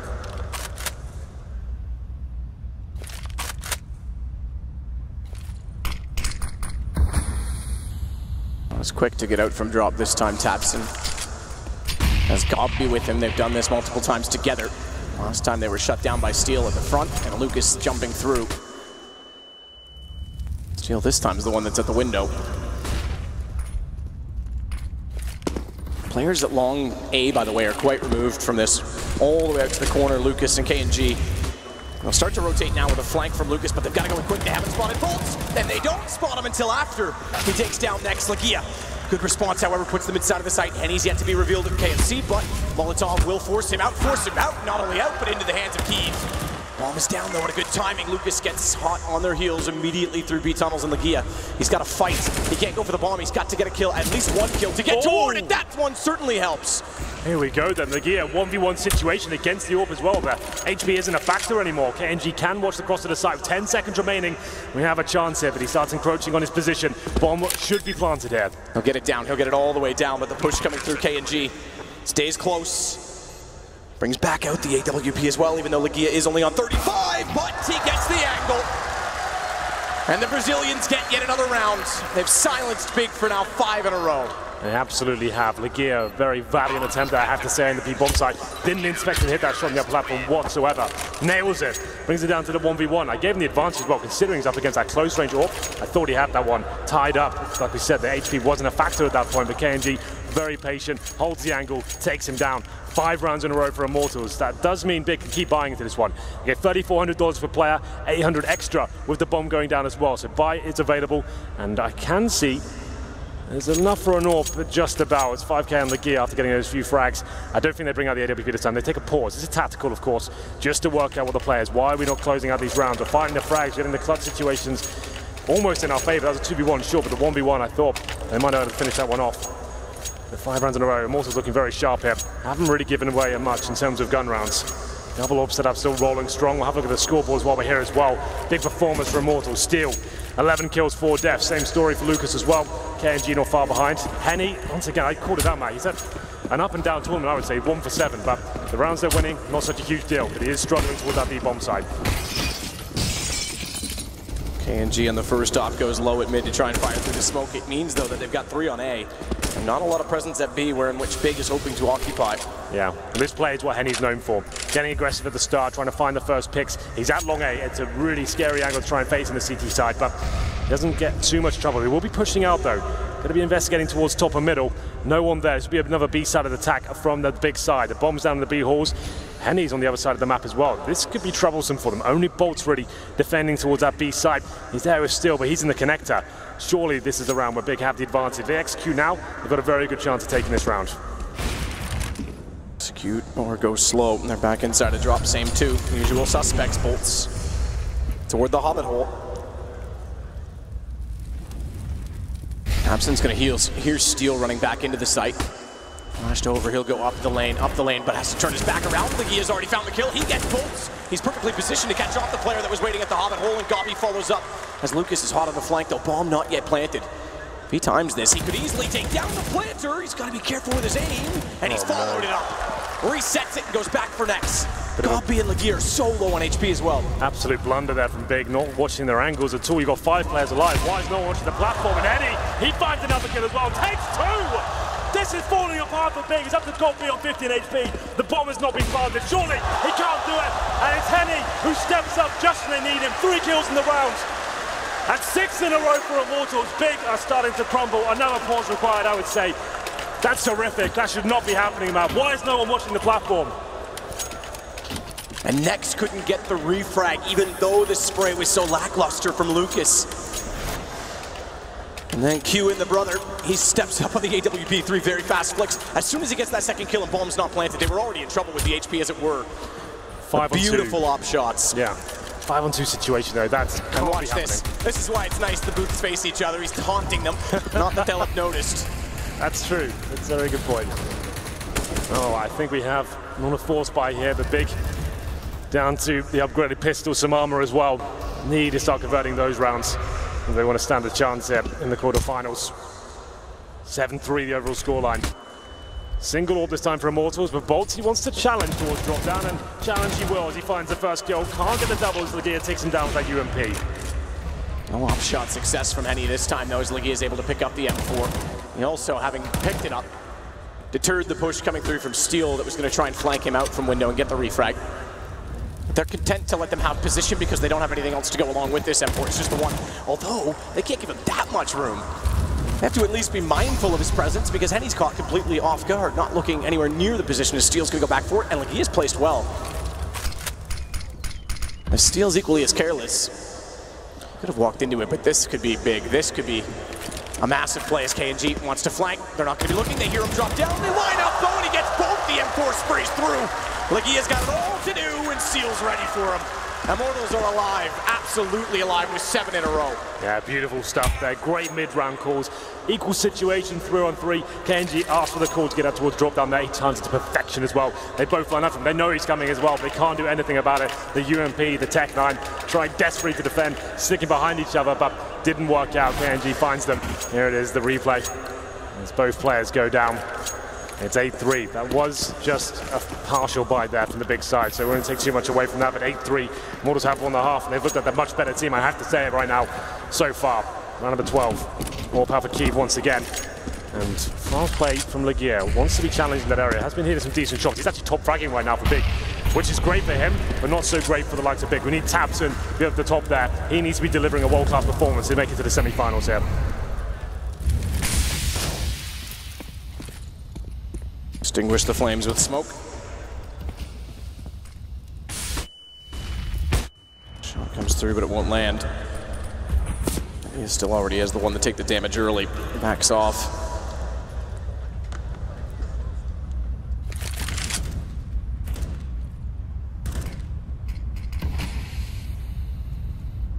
And he again goes to KFC, and Steel on Alley can actually, rather than playing window or rock, be more effective to support bolts, but they're comfortable leaving him there, and he's going to rotate back around because they don't have any further information. Bombs down toward B tunnels. Could go either direction with 44 seconds to work with, or thereabout.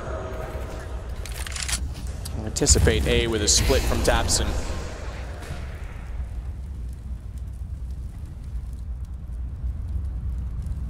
Not a lot of utility left. Tons of kits for the post plant, but not a lot of utility left on the Immortal side. Incendiary, 2 flashes and a nade, and that is it. And the double op late as well, which is going to be KNG inside of the site under pressure. Kiev can't open the first one on the T side of the op. Nex is able to get Lucas. Tabson's down though. That's the rotations wide open. Good shot, KNG. He wins the first op exchange. He stays on the side as well in 6 seconds. Bombs down, round's over. 4 seconds, it's done. KNG's just got to stay alive. He doesn't even need to worry though, because what a no-scope. His teammate was already heading for the hills. He'll lose his op, but the round is done. Bolt's just staying alive, secures it. Yeah, unfortunately, Big looking a little bit out of the depth right now. Immortals, great side, hitting the shots that are required. KNG's getting fired up as well. Those flick shots are really tasty to watch. Manages to take 2 of those down, like I said, he's had to survive there. Got a little no-scope to finish things off as well. He did go down eventually, but it's going to be God beat with no money to the next round. He saves the AWP and armor, so that's fine. But now we have another tactical pause. This is not the Big we've seen throughout the tournament. We only saw them in Inferno, you have to remember that, but Immortals just looked like the better team right now. It's not the tactical prowess we're looking to see. It's slow, it's defaults. They're getting into drop, and then they're just repetitively doing the same thing. They're getting to the bomb sites. That's what you need to do. Having Mumbers making it to the bomb site itself is just the final hurdle of getting that 1 kill and getting the bomb down. They're wasting a lot of time with that slow play style we just mentioned, but it seems like it's not really working out from the clutches. The players aren't stepping up in those particular situations, but KNG, he certainly is. What was this shot? Looking at the other side, and boom! Takes him down. That was really, really nice. Round number 13. We do have a force buy here, I think. Well, I was going to say, we do. You're right to call that. Keep back on the AWP, because obviously they pick up what they can and force anything they can into this 9-3. We've only really seen 1 wall of smoke toward B. Nothing overly creative from Big, which I was expecting, I have to say. They've got tactics on this map. They've got great executions towards the A side, especially as we were describing, but you're right, we haven't really seen too much of it as of yet. Still early days. They can get 9-6 here. They're absolutely fine, but that does have to happen, I'd say. I don't think 12-3 is going to be good enough to carry them through here on Cobblestone. Tabson down to a Tech 9. Arguably want him on the AK-47 considering how powerful he can be. Keeve with the AWP, this time making his way towards drop down, trying to find the first pick, but up against double AWPs once again. This time though, it's bolts, not the AWP who's on the platform, and Henny will just be trying to bait him in, take that aggro away. And it's Big once again, setting up towards that B side. Shots from Gambit, obviously Mask, Keeve going in, quick bounce nade, one that's close. AWP in the drop, he's tagged them both, he's absolutely right in his positioning. He'll follow it up as Legia gets bolts, but Steel still stays alive at the rock, and he'll actually put himself all the way over toward KFC. A single nade would take him down. Watch to Henny. Smoke out, he's rotated around it, finds Legia on the first one, can't follow it again to Nex. A chance to work with a man advantage and the HP of Steel, but Steel goes overlooked. Timing everything, timing off for Lucas as he looks the wrong way. KNG gets back in position. Another 2 plays from the secondary off as Keeve goes back out. He can't get around the corner, it's shut down, 10-3. Opening kills once again there for Big. It was looking so promising. It's that final hurdle. This time KNG, their nemesis once more. 3 kills to finish things off. Steel was still a chicken coop as well. I thought he was about to shut the run down. He gets 1 kill at the platform position. The thing was so key though, before Henny died, right? He dropped the incendiary at that drop down entrance, meaning the T side was segregated. They had presence at the platform, but they couldn't pinch at the very same time. Just some great utility usage from Immortals. This is looking like a very strong performance from them. It's clinical, they're hitting the shots that are required. And it seems like Big might be out of their depth, I'm not sure. But the executions, the final plays, just don't seem on point right now. They're not hitting the shots required to really justify this really slow pace. Going to round number 14, I don't think this was a force buy. Obviously, maximum loss bonus. Lost so many rounds in a row here. Current scoreline 10-3. After winning the second round force buy and getting 3 in a row, it's just dropped off completely. They've got Tech 9s, Deagles, UMPs, left themselves about 2K so they can buy next round. Another execution play, smokes are lined up. No fakes here, sticking together, going towards middle with 2 players and 3 along A. 10-5 still fine. They can pick this round up. This will be a struggle, but it's enough to work with. Tabson with only 7 kills leads the way on the Tech 9. AWP spots the head. Good shot, KNG. He's a monster, isn't he? Good God, man. He's stepping up when needed. Lucas is able to quickly cover off the push toward the APC. Even though Nex gets a trade back on Steel. He swings out, handles that as well, and they've got an inkling as to where Legia is. They won't exactly know. Oh, yes, why not?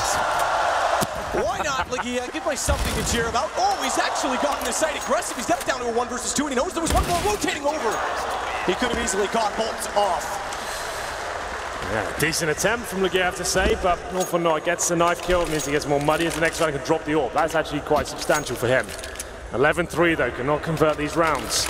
Immortal is looking very, very good. KNG especially, what has he had for breakfast today? That was absolutely unbelievable, the shots he's hitting. Look at it, every shot just very calm.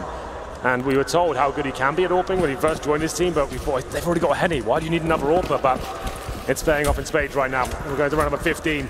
Double AWP setup still out, of course. Big need this round, I said that they absolutely have to convert this one. Decent damage inflicted. Lucas might go down here as he sits in the flames, goes down to 18 HP. Nade thrown bounced off. KNG's right, he knows they're below the ramp, so he adjusts accordingly. No shot landing. He's forced back again through danger. Lucas is going to try and sneak out behind them. He may do it as well. He's caught them off. So good. As Keeve rotate backs over and then gets away with it as well. No trade potential. Problem is he does, and he's well aware of it obviously with the Molotov down, but he's got nowhere to go. He's already lost his teammate that was supporting him. If he buys space though, he could potentially bait back in. Not going to, he's just drawing time. He's being a nuisance at this point. Yeah, they're just focusing on him as well. They have to find this frag. Lucas gets another one, the round's over, but they finally take him down. It's Tabson to get it. A minute to work, but they won't be timing this round out at least. Still though, headshots next through the smoke. Bombs in that position as well. They don't really have much to work with here, but that certainly helps. God B finds KNG. Beat. Steel gets one. Starts off the shutdown. And they've got it all again. 12-3 Immortals. Yeah. This look, again, Immortals win pistol. They get ecoed immediately after. It looks like Big's going to start to run away with it, and then non-stop. Non-stop. Speaking of non-stop, you've got all kinds of stats that never really stop flowing in. If you head to boomio.com, you can check everything out from the majors, see tips from all sorts of pro players that have been on the stage this weekend already. Well, first half looking very good for Immortals, I have to say. 12-3 on the CT side. For me, that's just a win. That's a lock-in right now. This would be an absolute catastrophe if they gave this map away, but we'll see. Big, known to be a decent cobble side, and they'll be needing the pistol here. That goes without saying at this point. 4 sets of armor for them, a couple of flashbangs to work with. No upgraded pistols on T side, there's 4 sets of armor for them and 1 smoke. That smoke used commonly towards connector, A or B side, depending on where you want to go. And well, it seems like to split towards the A side through the connector itself, or you just go hard in towards B and try and overwhelm the CTs with firepower here. Looks like it's the latter. Got B looking to challenge and taps in. Looks off the cat to KNG there. Needs to do more than that though, because he's lost his teammate. Steel's got Gia. He's getting overwhelmed. He's trying to pull Nex back in, and Nex getting back in at the right time. They'll coordinate for a crossfire, but Henny still finds a kill, and it's 2 versus 2. The advantage, though, too big, not only with the kill, but the fact that the bomb is down inside of the site, a site which Steel is flanking. They're going to have no idea where he is. They're starting to anticipate it, though, based on the fact that CTs have gone all the way back through B long. There's nowhere else he really could be. Stare him down in tandem, peek together, watch the headshot potential as Steel is bleeding out down to 28. Clock to get close. Next confirms that he's there with a re-peek. They won't get over aggressive, there's no need. Yeah, they don't have to give anything away here. Make him plant, make him get to the bomb site itself. He's low HP, you've done the damage. Stick together, like you said, give him 2 targets. Still can't do anything with it. He gets the final headshot, a must-need risk around there for Big. 12-4. Managed to keep himself alive here somewhat as we get into round number 2. Don't necessarily have to force play on the T side, they probably will. But this sort of lead could just focus on the AKs going forward, but they can bring out the Tech 9s, the Deagles, some armor as well. Very good on the pistols for sure. So Big not out of the woods just yet, and they hardly firing on all cylinders. It's not the Big you kind of expect to get to a semi-final at this stage. They have looked amazing for the tournament, 3-0 against some huge names, but it doesn't seem to be the same brand of Counter-Strike at the moment. 3 UMPs, an MP9, and a Famis for Tabson. Steel down quick, gotta be ready. I think he's identified the fact that there was more than just the one player dropping in, but moves himself accordingly. The other player mentioned, none other than Henny. He takes quite a bit of nade damage, throws the bomb back up as well. KNG nearly walked off the ledge inside of the smoke to get it.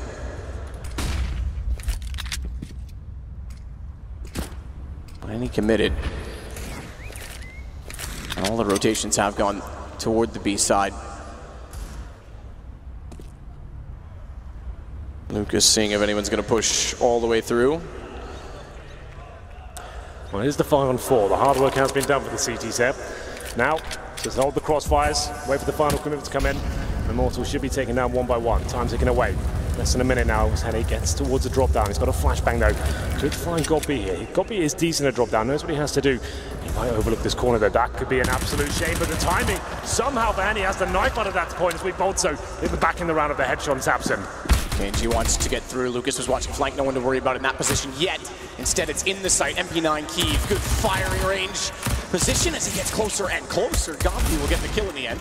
He swaps to the pistol to get Lucas because he's depleted his ammunition in the SMG, but Godby gets the kill, the final kill. 12-5, not done by any means. Definitely not. Now they've got the pistol in that second round conversion as well. Let's take it round by round. It's not done yet. Round number 18. 2K per play on the Immortal side, no bomb down in that previous round. So this will be the full eco, maybe just a B rush. It can be a little bit frustrating and hold up for the whole round and see if any CTs make a mistake, but I'd expect Immortals to go for a straight up rush, maybe down towards middle and try and trade a frag. Keep and Lagear go towards long A. It looks like they will be challenged indeed. As we head towards top and middle. Emphatic approach here from Immortals, it seems, as they go straight towards long A. Kiev waiting towards middle as well. Will be tested here. Can't give much away. Oh, Lagear, the timing's good for about him. Misbounce on the nade actually goes closer to where they walked in from. Still pushing. Bolt is able to get Kiev, so double trade. And a site that's occupied until rotations. Tabson's just barely there in the nick of time before they get to stables, and that may do it because bomb down inside the site. Henny. It's concluded by Nex. 12-6, they have it. Yeah, got a bit dicey there, I have to say. The Glocks is a little bit unlucky with the timings though. Lagear pulling his nade out just as they finally committed. He gives away UMP, but that's about it. Tabson to save the day, joined by Nex as well. First full buy for Immortals. No AWP there. 5 AK-47s, opting for more utility with the flashbangs as well. Not much in terms of the Molotovs. I don't think there's a single one there. It can be quite tricky on a map like Cobblestone to flush out positions like the upper platform, the tight corners, hobbit hole, the tree, for example. It's very difficult to actually get into the site while having that utility to work with. All for Kiev, of course. We'll see if he can start hitting some big shots here. He's on 10 for 13 right now, but it's Lucas going in first, but Tabson taking him down. slows the play as Bolts backs off. Oh, good nades. Pucker up and give it a kiss. Rotten Apple takes him down to 56, and they'll find Bolts. Good push from Tapson. So no openings for Immortals now that they're on the AK-47 steal. He seems to be the one to want to go after drop. Does land a nade directly on top of Gambit. And then he'll follow up by dropping himself into the position, but it's being fortified and guarded. Tapson as well is going to be boosted up on the tree. And he'll stay, yeah, exactly, at an angle behind it by which he can see E-Box because they know Steel's in there. Bad advantage still for the big side here. 5-on-3 to be exact, but here comes the final play. We took that tree position, could be problematic, but for Steel, it seems absolutely fine for him. And bring a kill back. 1-3 now. Next. Does hold off, watches back, he's stuck against the wall though, nowhere to go. KNG therefore is able to put him down once they have the information. Spraying in, he finds Coffee, they have opened something up late. Bomb's gonna go in, late Molotov as well means they won't be able to deny it just yet. But a 2 versus 2, make it down to 1, they've gotta go back for the bomb, and he burns alive. The Molotov did just barely get in position. Yeah, great play from Big. They've had a lot of advantages in this game that they've thrown away. 5-on-2s, 5-on-3s, but that one they convert. It started to fall apart slightly, with Steel finding the opening kill towards that tree position. But finally, it's looking decent for Big now, winning the first gun round here. The journey begins. It's going to be 4-0 in the second half. Looking decent. Could they bounce back? It's certainly a possibility, as there's another eco here for Immortals. The gap in the scoreline is starting to close. Slowly but surely, this could happen, Matt. Could have a real game on our hands now.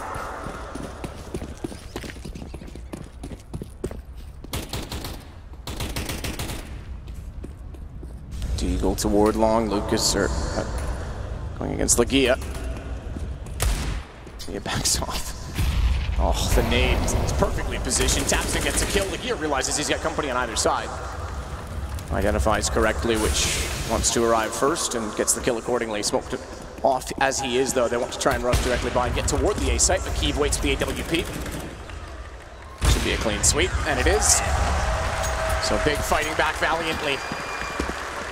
5 in a row, they bring it to just a 4-round lead for Immortals, who have yet to score or put one on the board, if you will, on the T side. But this is the first time they've got the AWP out. This is the real test for them. They were so hot with those weapons on the CT side, especially KNG. My God, some of the shots he was hitting were unbelievable. Henny, though, on the AWP, like he said, he did have some decent rounds, but slow to get into this game. He still hasn't hit double digits. He's on 8 kills, 16 deaths. So sure, he's had some high impact frags, but hasn't exactly been carrying the AWP out. If I'm Immortals right now, I'm giving that all to KNG all day long. Absolutely. On this map, 21 kills, he leads the way. Steel's behind on 19.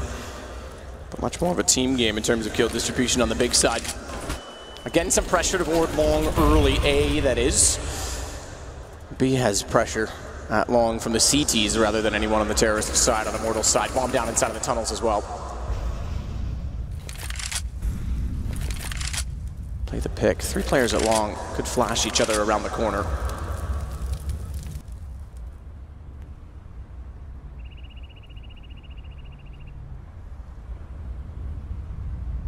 Lucas has gone quite far up and close to the corner, but still just waiting for his time to go.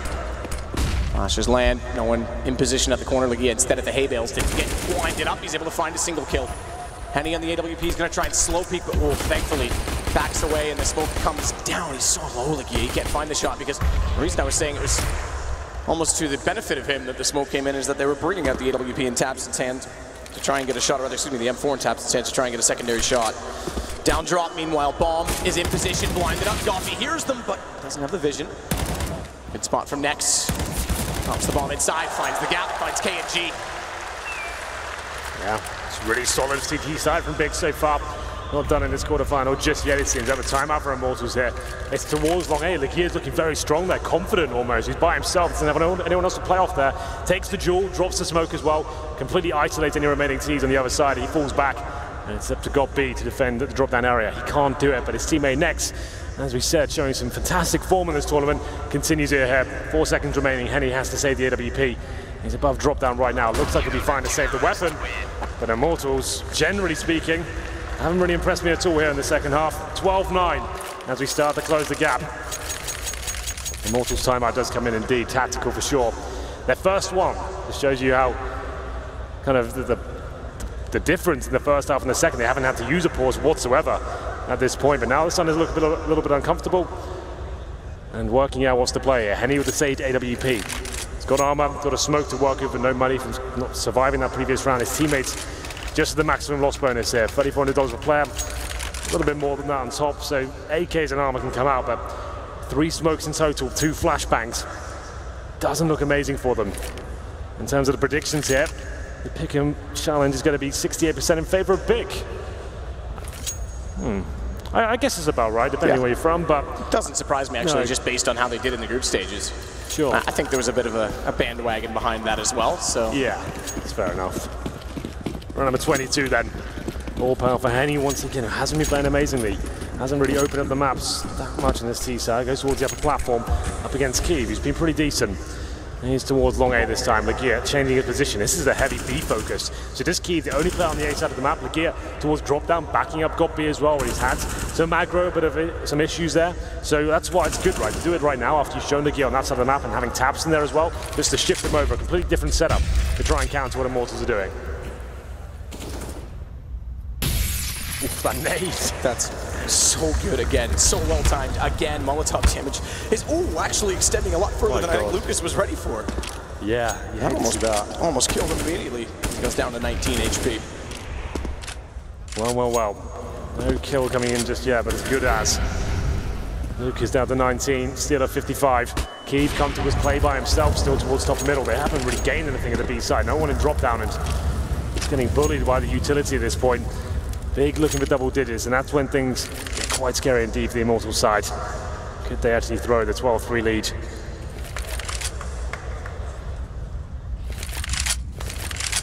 Back over toward Kiev.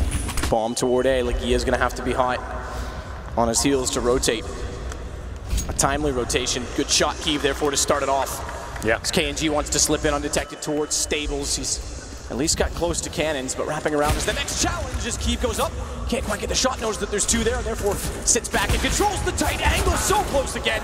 No chance on the third. KNG gets the shot immediately after. Boltons goes close, finds it. And tear down the Berlin wall because they've got a hole inside of the defense to plant the ball. Finally on A that Bolts can cover off. Taps in, and Henny finds the rotation of Gambit. The first for Immortals on a T side.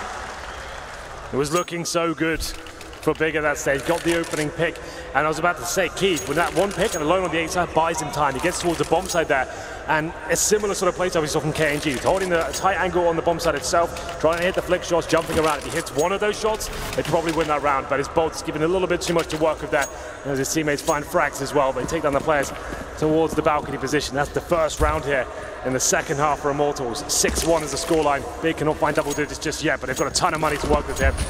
I'd say maybe a half buy next if they lose this round, but still very well equipped at number 23. Nothing too aggressive here from either side. Kiev this time seems like he actually wants to push down long A. He was at middle before. Wants to try and find the first pick. That long corridor. It's going to be the B side that Immortals are focusing on for now, though. Looking to potentially execute here. Flashbang's going over. Maybe he's bleeding out some CT utility on the other side. We'll drop a smoke as well. This will be an A split from what I can see right now, Matt.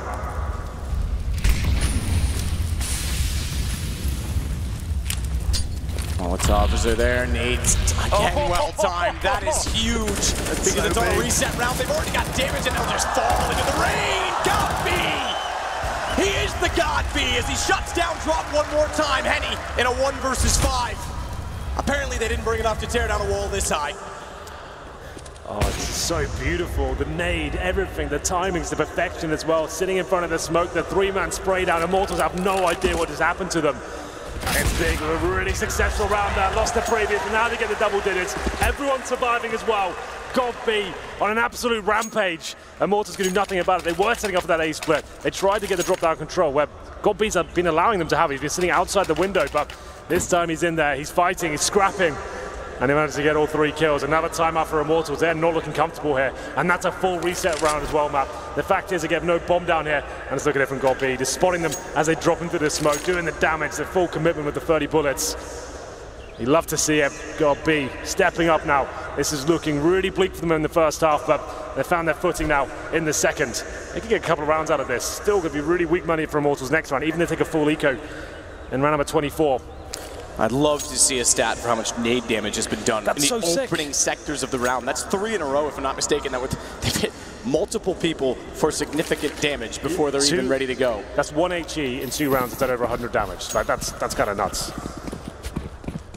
Very rare to see them being that effective, especially on a map like Cobblestone as well. Round number 24, it's going to be P250s, Deagles, no armor, no loss bonus to really have that comfort. And another nade to the face of Bolts as he goes down to 45 HP. They're having a really rough time in that drop-down area. Yep, good find.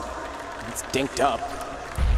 Spark clearly covers the screen, but he finds the kill anyway. Just 3 rounds for Immortals, but it seems almost impossible at this point. Momentum firmly with Big.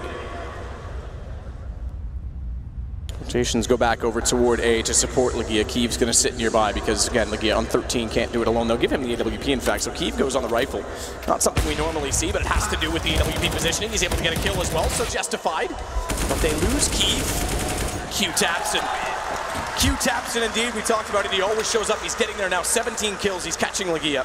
Yeah, he is. Just when they need him as well to close this game out. 13-11, a couple of rounds to go to tie up the scoreline, and there is going to be a buy for Immortals here. As we said though, money is going to be weak generally. 4 AKs, a Galil for Bolts. In terms of utility, 2 players with any nades whatsoever, Matt. We have 3 smokes total, a Molotov. What's the play here? Do we just go fast? Do we just push straight into a bomb site? We haven't really seen that from them yet. It's been quite slow and quite default play from Immortals. They're expecting faster rounds coming in. When they can really get rolling on the teams out of Cobblestone, that's when they look that scariest. But only posting 1 round so far. It's 8-1. This could fall apart, the 12-3 lead. Surely not. A boost comes in, mixing things up once again. Every round is just so smart. Perfect calls now has got B. It's ready and waiting, but Nex, same story as they walk in towards the B side. Nex is waiting below the broken wall. Bolts is going to swing behind him, and they look over, so KNG gets it open. That gives them the front side of the site to work with. Tapson drops the bomb, but they get 2 ensuing kills, therefore have control. Yeah, much simpler rounds this time. 1 smoke, a few flashbangs, 5 men towards the upper platform. That's what I'm saying. We haven't really seen that at all. Just simple, basic Counter-Strike, and use your star players to open up the bomb site there. Bolts, especially, lovely shot from him. Still chimes in as well, and you can see Big. They weren't really ready for that one. It's obviously that they're waiting for the execution to come in. They want the wall of smokes to give them cues so they can throw the utility back. That's what they've been so good at so far, is deploying the HE grenades, locking players out with the utility. But that's not really an option. They just help themselves to the B side like that. That's what we need to see more of from Immortals if they're going to close this game out. But this will be 2 saved weapons now. Kiev and Legia holding on to the AWP and the M4A4 as well. Plenty of money available for Big. They can certainly buy around these weapons, but don't want to give anything away for free. But Legia, he's fighting back. 2 kills for him. That's not bad at all. We know the Immortals' money is low. So every kill they get at this point is definitely worth it. Even the fact he goes down, it doesn't matter. He's got a ton of money in reserve. They do not. 1 round they can pick up here, Big. They're back into this, and they shut it down. We have another pause coming through.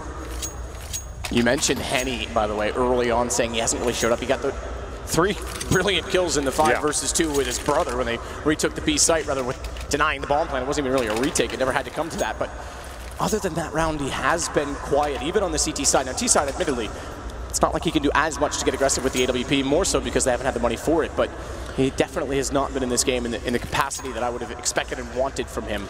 I've been noticing this throughout the tournament as well. I kind of mentioned it in the pre-game. It's KNG who's been AWPing primarily throughout this tournament. He hasn't looked himself, Henny. He's kind of looked a little bit out of his depth in terms of the shots he's hitting, and maybe the aggression we're used to seeing from him not happening. And KNG, he looks lights out. I'm not sure why he's just not taking the main AWP role. At this point, we're in the quarterfinal and things are falling apart. It's like, Henny, you're having a nightmare. Let me just do the main AWP at this stage. And you just have to make that call. It's a difficult one to make, but sometimes it has to be done. Round number 26, 14-11. Immortals though, they're winning the previous round. There's a huge chance it can get reset. Need to be very careful. There's another fast approach. This is what we wanted to see, Matt. To stay together, group up, get in those bomb sites. Kiev, he's not quick enough. He does find one on Bolts. As he looked back down toward Ebon, that means he was pushed and pressured from both sides. Good find from Tapson to get a lurk late inside a connector. Shuts down any threat coming in from Immortals. And as you mentioned, just a chance to break the money once more, and Big will be right back into it at 14-12, potentially get a 13th round on the back of it. So slow it down. The Twins again, this time 4 versus 2.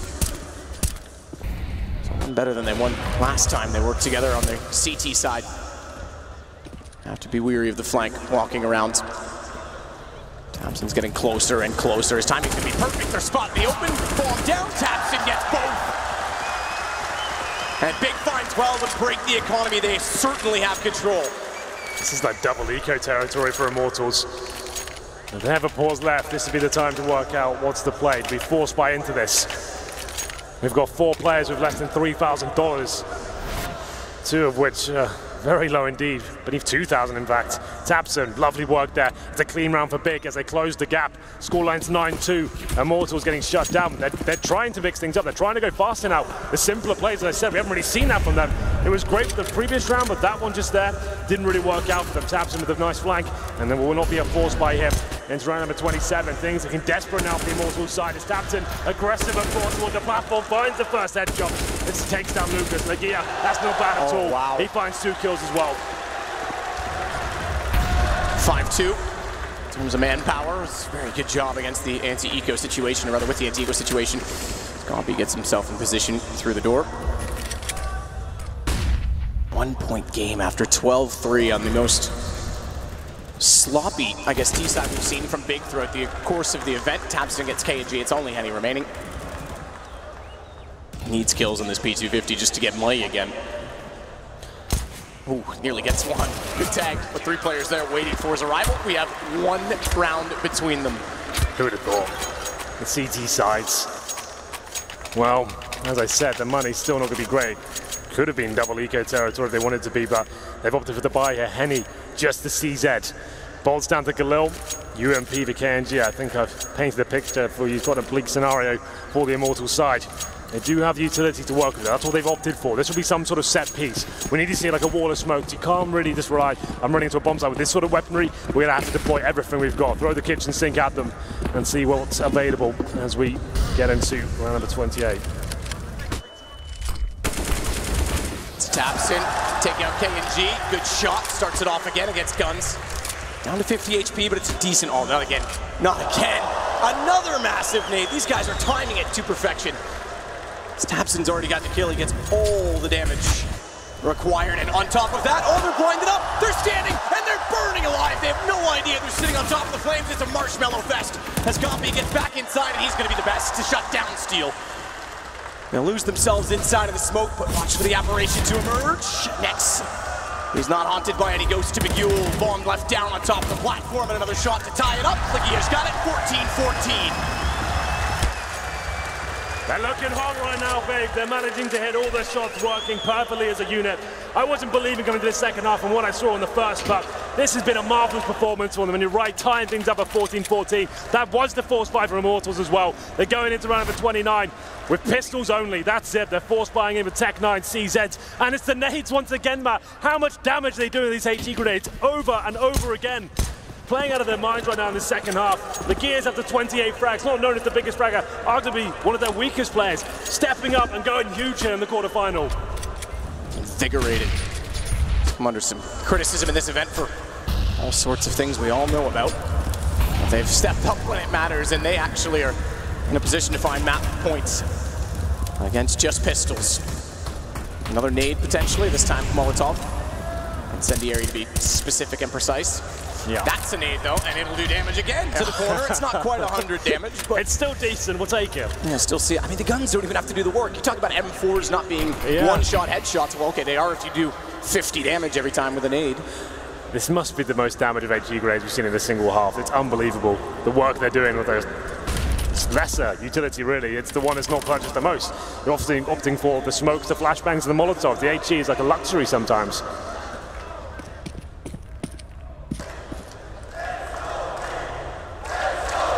Oh, now the crowd are coming to life. They're believing.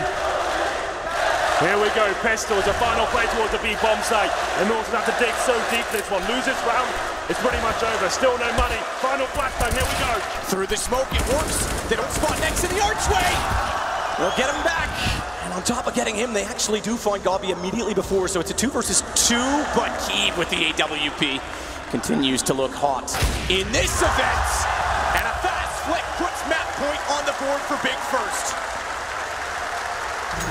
Nothing to work with there for the Immortal's side, just pistols, armor, hoping someone can go absolutely wild with Desert Eagle, find an opening pick, just something, but they couldn't get those openings. This is a 12-3 half. They've fallen apart. It seemed like Immortals were controlling the pace of this game. They had everything going for them, that double orb setup, the KNG performance, but this T side, just nothing has excited me at all in that play. They haven't really had the basics down. The map control hasn't really come in. They haven't had any clutch situations really. It's all just been whitewashes, getting completely wrecked at the drop-down room, especially by HE grenades as well. Final pause comes in. I should say 3 out of 4. You get what I'm saying. And Galil's, Deagles, Tech 9s. This is all they've got to work with here. Next, nice work to get the double frag there. And Kiev, he's stepping up once again here at this major. The coach is feeling it as well. Gambit just ecstatic, as he should be. This team is the surprise of the tournament. What a package they've put together. 1 round to be 4-0 in total, and 1-0 in an all-important quarterfinal. Pressure on for Immortals, and not a lot to work with. Definitely not. Galil's Wolfpack mentality towards Long A, but it's Lagia. He's having a game. We'll see if he can hold them off once again. Drops the incendiary, but this time taken down by Steel.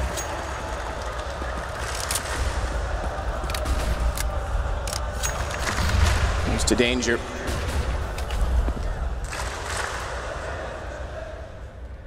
So our first pick finally for Immortals, not something they've had and been able to secure very often. And they upgrade one of the pistols to an AK now, getting stronger and stronger. A real chance to take it to overtime. Got to be though aggressive towards Long, not the greatest position. Can get flashed off there. It's a one and done technically, but he can get backed up by his teammates.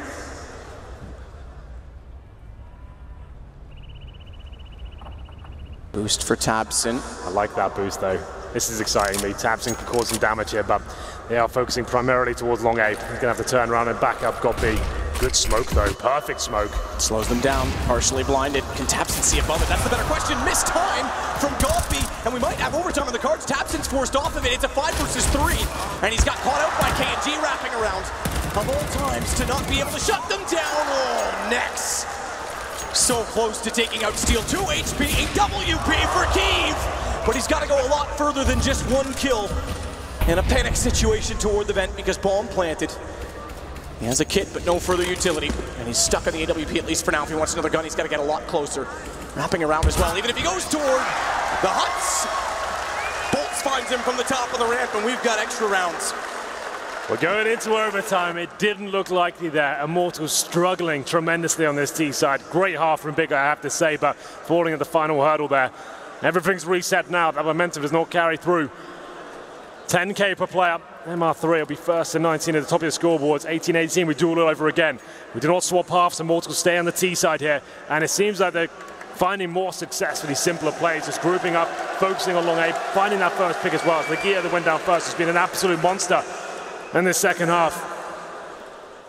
Round number 1. CT have to be very careful with their economy here. Key with the AWP. No head out by 3 players, not really required. You're not be up against any SMGs or anything like that, but here we go. Faster play towards B. This could be a straight up rush. All 5 players towards the upper platform. Now here we go. They're in, they're going. Next and Tabson are not in position, they're not ready for it. They've got to get the first kill, shut them down. They've got to be early on the denial of entry. So far they trade, but trade's not yet enough if it's chaotic and allows for the bomb plant, and better than trades. Henny's able to slip up and find Next, leaving Kiev again in another 1 versus 3, and Op purchased overtime MR3. He's bailing, he wants to keep it. Has to. Yeah, has no choice there. It costs a lot of money to bring the orb from the armor out, spacing lanes as well. You're not left him much money at all. He's actually only got $3,900. 1,400 on top of that next round, so has to save this orb. Great call to change the pace. We didn't see that from them all. You've got these star players, these raw aimers. Pound for pound, Immortals do out-frag Big pretty much every single time. And why are you not just focusing on that? Say the 5-man unit, get that rush going on. Instead of getting the defaults and getting wrecked by HE grenades, this is get in there. Let's start hitting some shots. Let's let our star players have some movement. And it's Henny who gets 2 frags into the round, and V-Rush is all the call they need, apparently. I like that a lot. First time they've done it, it works out for them. They go down 1-0 here. Nice way to kick off overtime. Great call. Just a first banner, guys. What you're usually aiming for, the rule book, the strategy book, whatever you want to call it, goes out the window in overtime. You're trying to think back, what worked there? How can we adapt what we've currently been doing? Why are we getting shut down across the board? And now, to stick together, I like it. Simple, but effective. Number 2 now, still with the AWP, of course, after saving in the previous. Money, though, if you lose this round, you're left with pretty much nothing. You get UMPs and pistols. And that 2-0 comes in, you need to be very careful. Manage the economy well. If you have to save, sometimes it's better just to do that and think about the future instead of trying to have the heroic plays.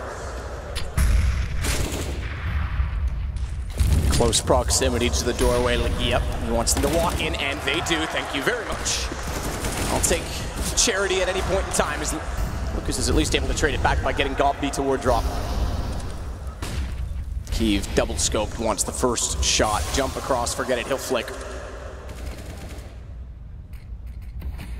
He will flick indeed. Oh, nearly gets it. Molotov will lock down the position, flash up over the wall. He wanted to re-peek it, but got blinded himself. Creative way of doing it. Bit optimistic in how much distance he has to travel. Watch that smoke. And watch the boost on the reverse side, because they've just put KNG up with the op. Kiev's got to be a lot more careful about how he chooses to re-peek.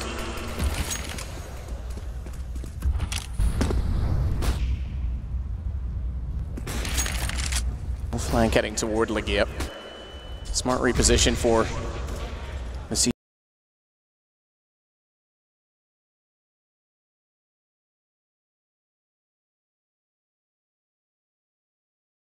CT side of AWP and Kiev, but next, bottom stairs traded out immediately. Kiev, as I mentioned, repositioned, though has control, but not the speed for the second kill. And overwhelmed as taps in behind the rock. Where is this coming from? Immortals finally getting space, but bombed it.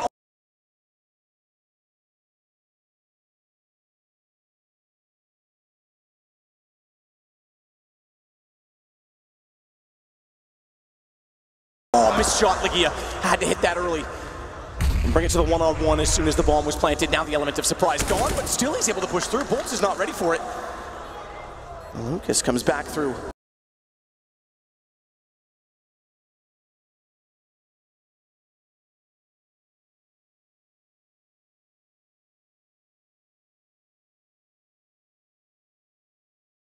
Toward window. Legia backs it off. He's got a smoke. He's got the kit. But if he goes immediately on top of it, Lucas is going to play aggressive so they can't hold it. He might have gotten away with it, but there's no sense chancing it if he still has time. Molotov close side. This is going to be the hold because it's going to force him back. He's got to go wide side around. He's protected. What a brilliant Molotov! What a brilliant Molotov to force out the time and position.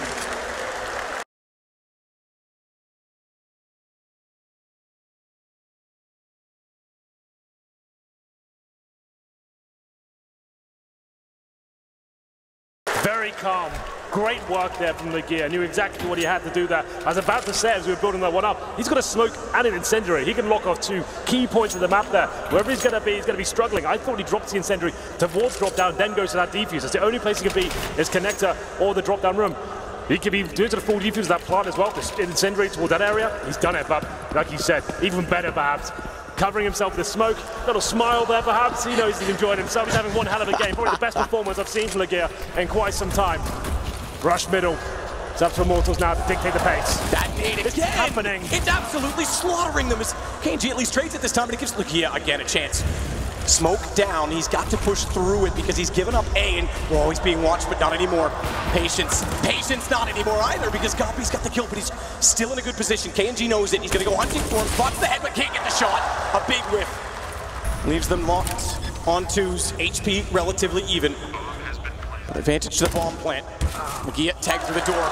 Wasn't ready for bolts to appear. AWP for Kiev to win the first overtime half. He's spotted in the open. His steal goes high. Immortals get 2. Big only get 1. Immortals do get 2 after having a shocking regulation Teague side. They've seemed to have adjusted themselves, kept it simple as go for these rushes. But you're right, that nade once again in middle. How much damage can be inflicted with the HGs here? It's unbelievable. And this problem is they're trying to stick together. They're trying to keep it simple, and that's going to be a massive issue. You get an HGs thrown at you. It lands in the massive group of the players there, but still they recover. And the clutch not working out with a decent flank from Legia as well. And he stepped up tremendously for the big side, but wasn't quite enough. They switch over to the T side now, where they struggled as well. Remember, it's 12-3 in the first half. Do they have a similar mentality? They start grouping up and saying, let's stick as that 5-man unit. We're getting wrecked by the double AWP setup, and that's what's coming out once again. Immortals, KNG especially. He was quiet in the second half. I'm expecting some huge things now. He's getting cheeky with a T-sided op. Not where he's had most of his success, to be fair.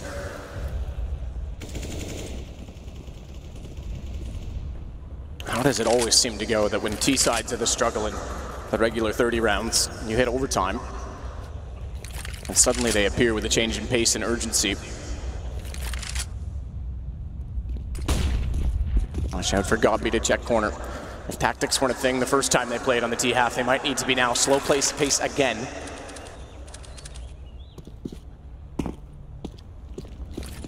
KNG's watching down to bottom of middle. Any on the other op is towards Chicken Coop, and they're still not deciding on the big side where they want to go.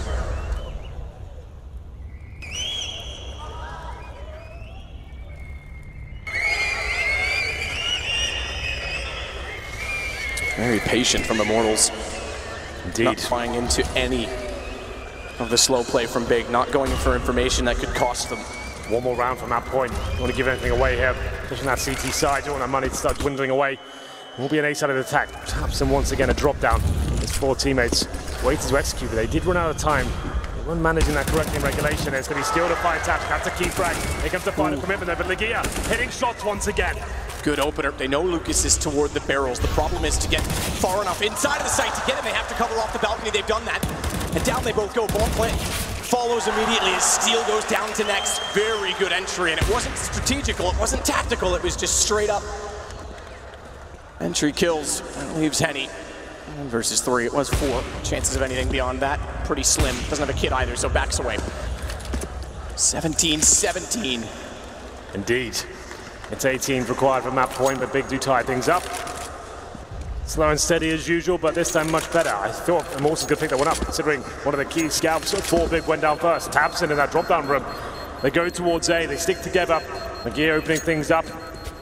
He managed to get 2 frags in total. He's having one hell of a performance, I have to say. Keith with the AWP as well. You said it's a little bit cheeky in the T-side, but it works out for them that round. And then a pause comes in once again. This must be the final pause now, I think. Not a lot of them. Just a chance to calm down, work out what the play is. We didn't see the best T-side from either of these teams. So tactical time for Big, yes indeed, their last one. 4 out of 4. A chance for the coach to chime in, give his input. Help out Gambit with this final call to get them to map point potentially here. Double up setup. Not sure it's a possibility right now. We'll have a look. Single. So yeah, Henny, he gets the only AWP here. And again, I have to say, Matt, why is KNG not AWPing on CT side of Cobblestone? He's been much better, to be fair. He's got 28 frags. Henny 13. Sure, he is the main AWPer, but you've got to ask yourself, like, if someone's not playing that well, maybe this time you just took the rifle and gave him the responsibility. Yeah, absolutely. Playing to the strengths. He has certainly been one, KNG. Like he's been anchoring the A side as well, meaning you have 4 players towards that B side of the map. I think that's cool for me, but who knows what's heading up to this round. He's decent in the B-bomb side generators. Hasn't really arrived, apart from one very important round.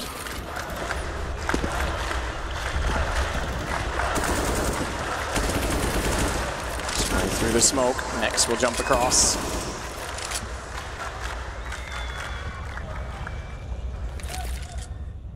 This is only map 1, let's not forget.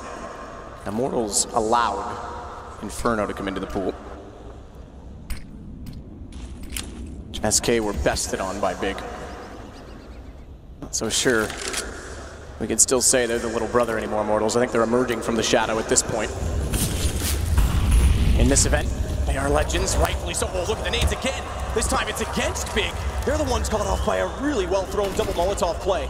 Tapson and Gambit get trapped between it. They know they were going for that position every time in the first half. First time they played T-side. Next, no snap to his perspective, but it's Legia instead that finds bolts on the other side. Steel, he slips behind them, but will that go undetected or not? Tapson's ready for it. Big, for their second time, might find the first map point of overtime, their second in the game, that is. Lucas is the last alive. Nade thinks about it. It would have been a kill. He'll continue to try and do what he can.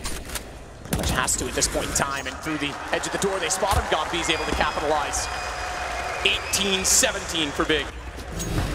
Once again, it's the gear opening things up towards that B side. That's a huge weight to their shoulders, guaranteeing second overtime if required, and the money's going to be broken for Immortals. We described it in the build-up to this overtime. Go 2-0 down. You're then left with pistols, and saved him 4 from what I can see. And KNG had some more residual cash there, so you get the M4A4 out. So 3 smokes, some flashbangs, 4 pistols, and a rifle. If ever there was a chance to close it out for Big, this would be it. 1 round will do it. Immortals to dig deep once again. Can they find anything with the Desert Eagles and the CZs? Here we go, it's building up once more. Keeve watches wide side of the smoke as they continue to approach. Legia will be the leader. The hard charge. Tabson's gonna go solo this time. Down drop, knife out, they jump in. Bolts is ready, Bolts goes undetected. Bolts finds 2, almost to 3rd on a 5-7. But Tabson makes his way in from the E-box from drop. And bomb down, they have the advantage. Lucas with the deagle only to work with no kits. KNG down, rifle gone. The comeback might in fact be complete from the German side, even if they needed extra rounds. From 12-3 down, Lucas will walk in, it's all up to him, and they're ready for it. They'll spot him out as he goes around the corner, everyone faces, lucky shot to find Tabson as he re-peeks back out. AWP has to back off from Keeve. If he finds a shot on Gambit, don't rule him out. He's got it as well. He's only got 12 HP, but he's lost track of where Keeve is. The shot, he's on it. Keeve, why is he not peeking? Goes for the knife. Oh my goodness. You talk. Take that and stick it. He throws it back in Immortal space. A risky play, but Big are magnificent in match. I'm not a fan of this decision with a knife match, but it works. Just 12-3 down. The Big fans are loving it. They've got their own section here. What a comeback. The job's not done yet, but that was an amazing performance from them. Legia especially, 35 kills from him. Known to be one of the weaker fraggers in the team. He's stepping up in this major and delivering a world-class performance. What a troll. Yeah, Keeve. Goes for the knife to close it in overtime. Lucas did a good job there at the deagle, to be fair, to bring it down to the 1v1. He full defuses that, there's a chance. And you missed the knife or misjudged the placement, the angle, maybe that falls apart. But what a way to finish it. I think we had 3 knives in total on that map. Had 1 early on. He's confident in his air mechanics, his air acceleration. Both times he strafes toward them, but that is just an incredible comeback. Big looked like they were lost tactically. First time we've seen them in this tournament not really having a plan that was going well on a T side. And Immortals just fall flat and get shut down, I have to say. With similar styles, they try and go with default tactics and could not penetrate the defense. I knew this was going to be a good series. I thought it was, especially the pool coming up as well. It's got me super sweaty, I was about to say, Matt, I didn't want to address it. Like, you do like you're enjoying yourself, you're getting stuck in. But maybe we should give you... Literally in the shirt. It's a little sticky. We'll give you a break and we'll go over to the panel. Paul, what are you saying? Well, there's blood, sweat and tears, and that's just in the commentary box. What a game from Big and Immortal. It's game 1. Turns around on a 12-3 first half loss. Terrible T-side from Big, and yet they come back to win it on the knife. We're back with Moses and Natu once more. Jason, I saw your face at the end of that game. You were kind of like... What did I just watch? Yeah, it was wild, wasn't it? It was wild. I actually will amend one thing. I don't think it was a terrible side out of Big on the T side. In terms of, yes, they only get 3 rounds. You obviously want way more than that. But the crazy thing is they're getting into the site, right? The tactics are working. They're getting towards those end games. They just got out-clutched, essentially, by Immortals. When it got down to those 2-on-2s, 3-on-3s, it was the ops ringing true. It was KNG being a monster. It was Steel on that B bomb side. I mean, all the plays in that first half went in the favor of the Immortals guys. And then when you get to the second half, here's where we have an atrocious T-side. Here's where it took them like 10 rounds to figure out that running into 3 grenades and drop zone every single round isn't a winning strategy. Like just taking like I did ask the question. To be fair, I did ask the question. Yeah. How many rounds would it take before they figured out that they can't get into drop? And it was 10. Yeah, and I said if I'm Immortals, my game plan is go at drop zone, go at Got B, see what you can get out of there. Probably why I'm not a coach. They ate so many grenades and just never adjusted from it. Also, there was a couple of times where they threw grenades in, did 50, 60 damage to a couple of people. Then, for good measure, threw in a Molotov as well, and they were standing in it. Yeah, for sure. I mean, just have to say, Legia, I mean, come on, what's going on? He's not even rolling back the years anymore. This is something else. Can I just recap? Top frags. Go ahead. Has AWP kills. Got a knife kill on Henny. Two knife kills. Two knife kills. A 1v2 clutch in the smoke with the Molotov thrown out for good measure. The only thing I can't find is an ace. Yeah, I mean, he was getting. But the guys had a monster game. Right. He was saying on the second, like, especially there towards the end on overtime, he would be getting kills. Like, really important kills was they were hitting the bomb side a little bit more simple.